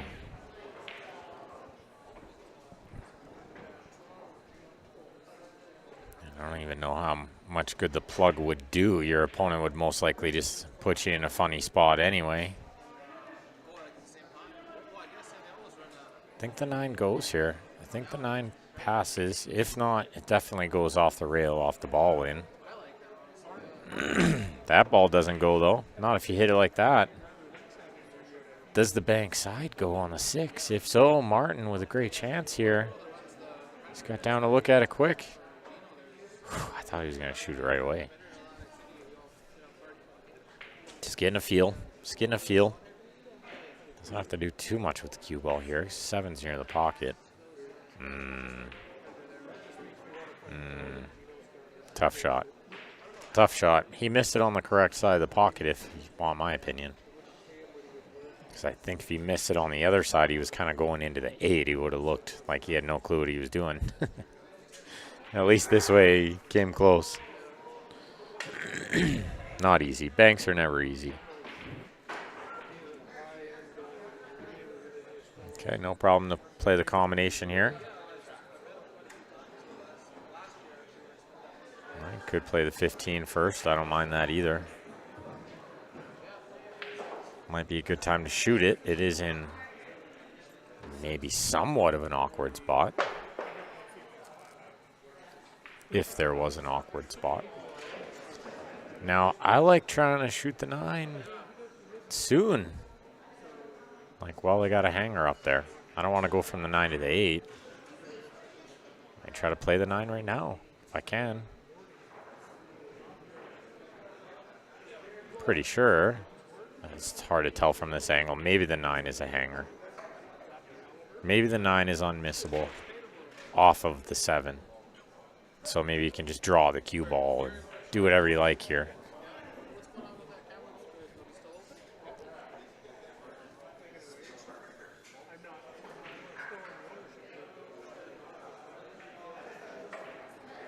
Yeah, it was almost unmissable. Look out, though. 7 ball. Look out. There's 2 ways that could go wrong. You could go behind it or in front of it. In front of it would be equally devastating. And he's going to take his time. This is a big shot for a nice rack. This puts him on the hill. He's going to roll it. In the heart. 12-9. Nice rack on the hill. All the work to be done for Super Mario now. They need every game left in this match, all 4 of them.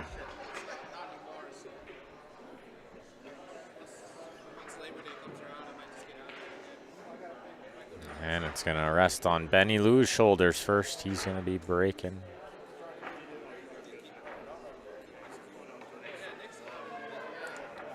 Shout out to a couple of our sponsors here. Of course, the Leather Pocket Billiards. My home away from home.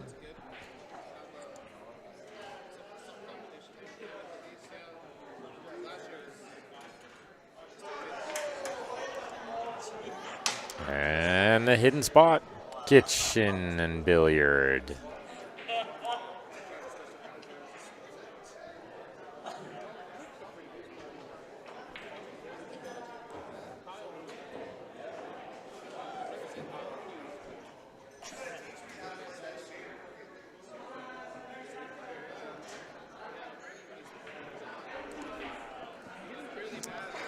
Okay, Team Super Mario to break Benny Lou. Been hitting a beautiful second ball break so far. He needs another good one here. Let's watch. Let's see. Let's see if the 1 ball banks in the side. It's usually the ball that'll come close. Bank into the right side. Seems weird you'd play a bank side on the break, but look how close it'll go every time.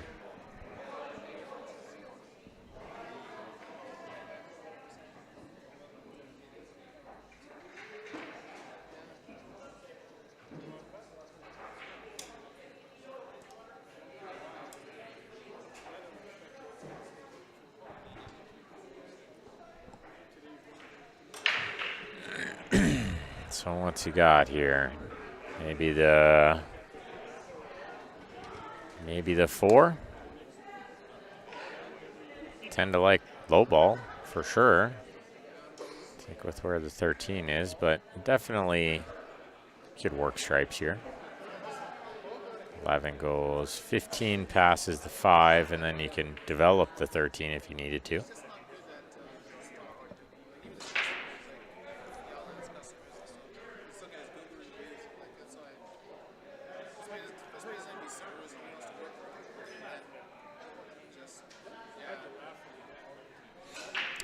Welcome from northern Minnesota, tuning in on the YouTube. And for everybody else tuning in, do me a favor, click that share button one more time for us. Right near the end of the match. Looks like a couple other teams maybe finishing up as well. So maybe only 2 matches happening now.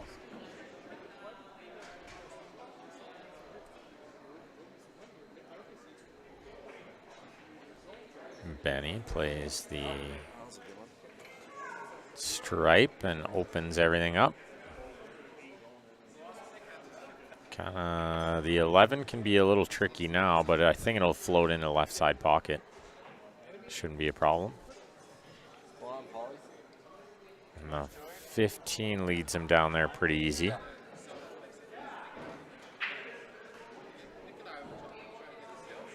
But he's going to give it to Be Sure because his team can't lose any more games. Got to win this one and the next 3, but it's all about this one right now.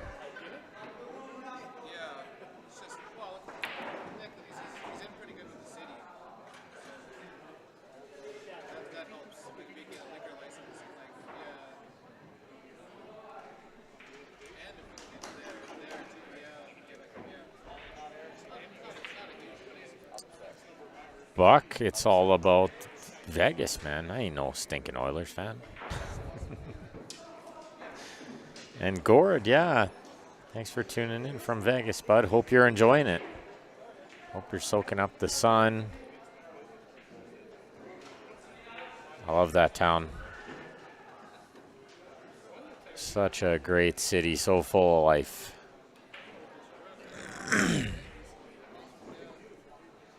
Speaking of full of life, Benny Lou needs to be full of life here.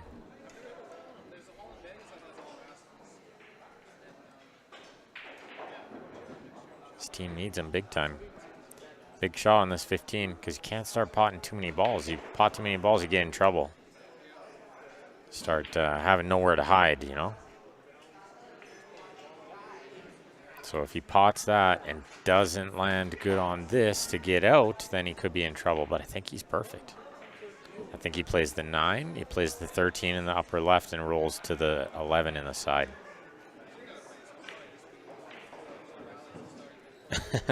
Buck. That's fair, pal. That's fair. You don't have to share now.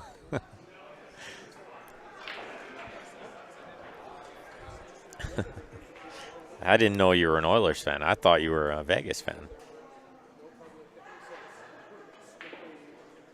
It's so confusing when people live in and around Calgary, but they're Oilers fans.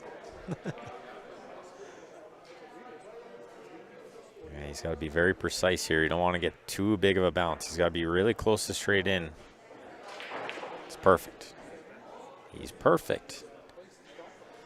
I think he can even send the cue ball to the end rail. Yeah, right around where he's standing. Get a little bounce off of there.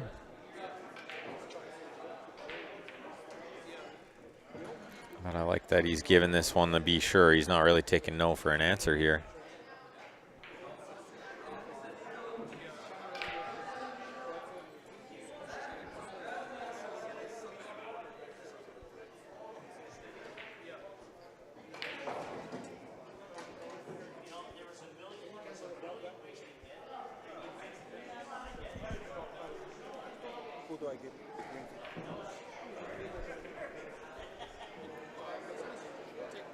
And thanks, Buck. I knew you'd share anyway, pal. We can still be friends, even though you're an Oilers fan. I'm still friends with lots of Oilers fans. They're pretty quiet over there, you know, down 4-3, Vegas on power play. It's a lot of long Oilers faces. Kind of like this team. Oh, and it looks like the 11 will go here. You got to dodge some traffic, Benny Lou. I don't know if I'm in love with this.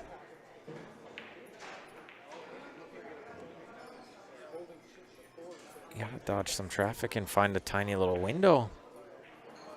Find a tiny little window. What a shot. What a beauty. Oh, that was a really tricky little shot to get right.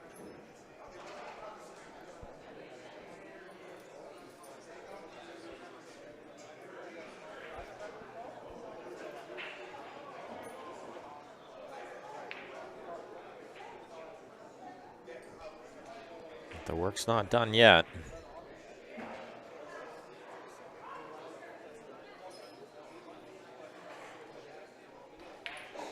Oh, they're going to implode the Tropicana and the Rio. Well, thank goodness. For the Rio, especially. I kind of like the Tropicana, but it's a little old. Oh, Daryl Johnson says 3-pack and triple threat are Hill. Nice. It's on the other stream. Make sure you guys check that out too. Esports Productions on Facebook.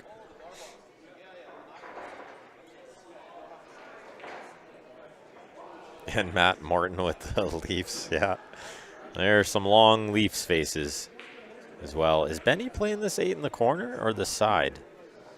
If he was playing in the side, he would have shot it already, right? Definitely the corner. This is a big shot. You got to figure he misses this one. It's over. That's why you see him take a little extra time.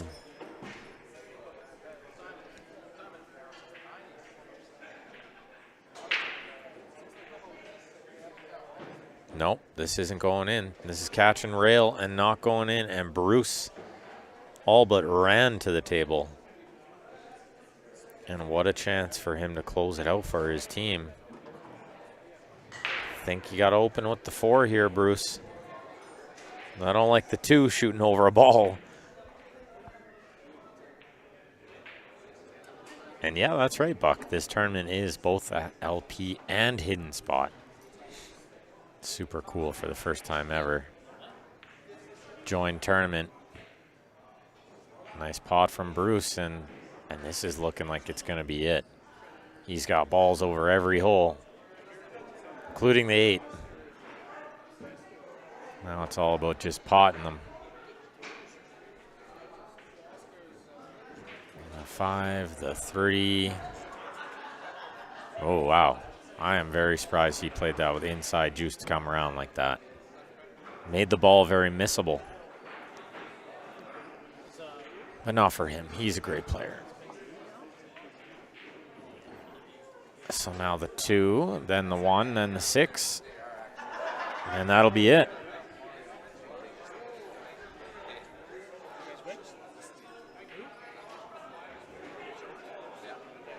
The 2. The 1. Poor Ben.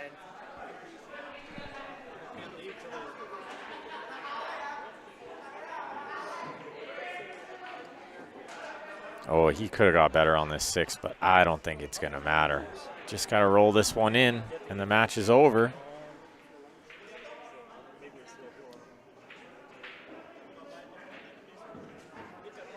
He slops it in, and Benny Lou's going to give him the 8. That's it. What a shot from Benny with his hand there. Nice kick shot. Good match from both these teams. They'll be back to fight again tomorrow. Nice rack. Taking down the win versus Super Mario. And thank you all for tuning in this evening. Had a great time entertaining you all. Hopefully you all enjoyed the stream, and I'd really appreciate it if you guys can share lots tomorrow for me. And just a quick shout out to our sponsors. Add money to this tournament: Mike Burton Home Team, Sarah Dixon Investment and Wealth Advisor, as well as Leather Pocket Billiards and the Hidden Spot Kitchen and Billiard kicking back in the green fee. Door prizes were donated by Matador Pizza, Old Town Pizza, and some pool gloves donated by Mike Lapointe. Of course, a big shout out to tournament directors Steph Toy, Val Franiel, and Shannon George, and everyone else who made this tournament the great success it is. Georgios, of course, Zygopoulos. I hope it's everything you wanted it to be, pal. And Larry Walper, of course, putting in a lot of work getting the brackets ready. And make sure you guys go check out the raffle box 50/50 online. Also, you can check out, there's a walk and run on June 10th with a silent auction. You can donate to that. There's a link online. You can check that out as well. And make sure you come back tomorrow. We got more matches coming at you from 10 a.m. We'll be live at Leather Pocket and Hidden Spot again, 10 a.m. Mountain Standard Time. So make sure you guys set an alarm. Don't miss it. Thanks again, everyone. Have a good night, all.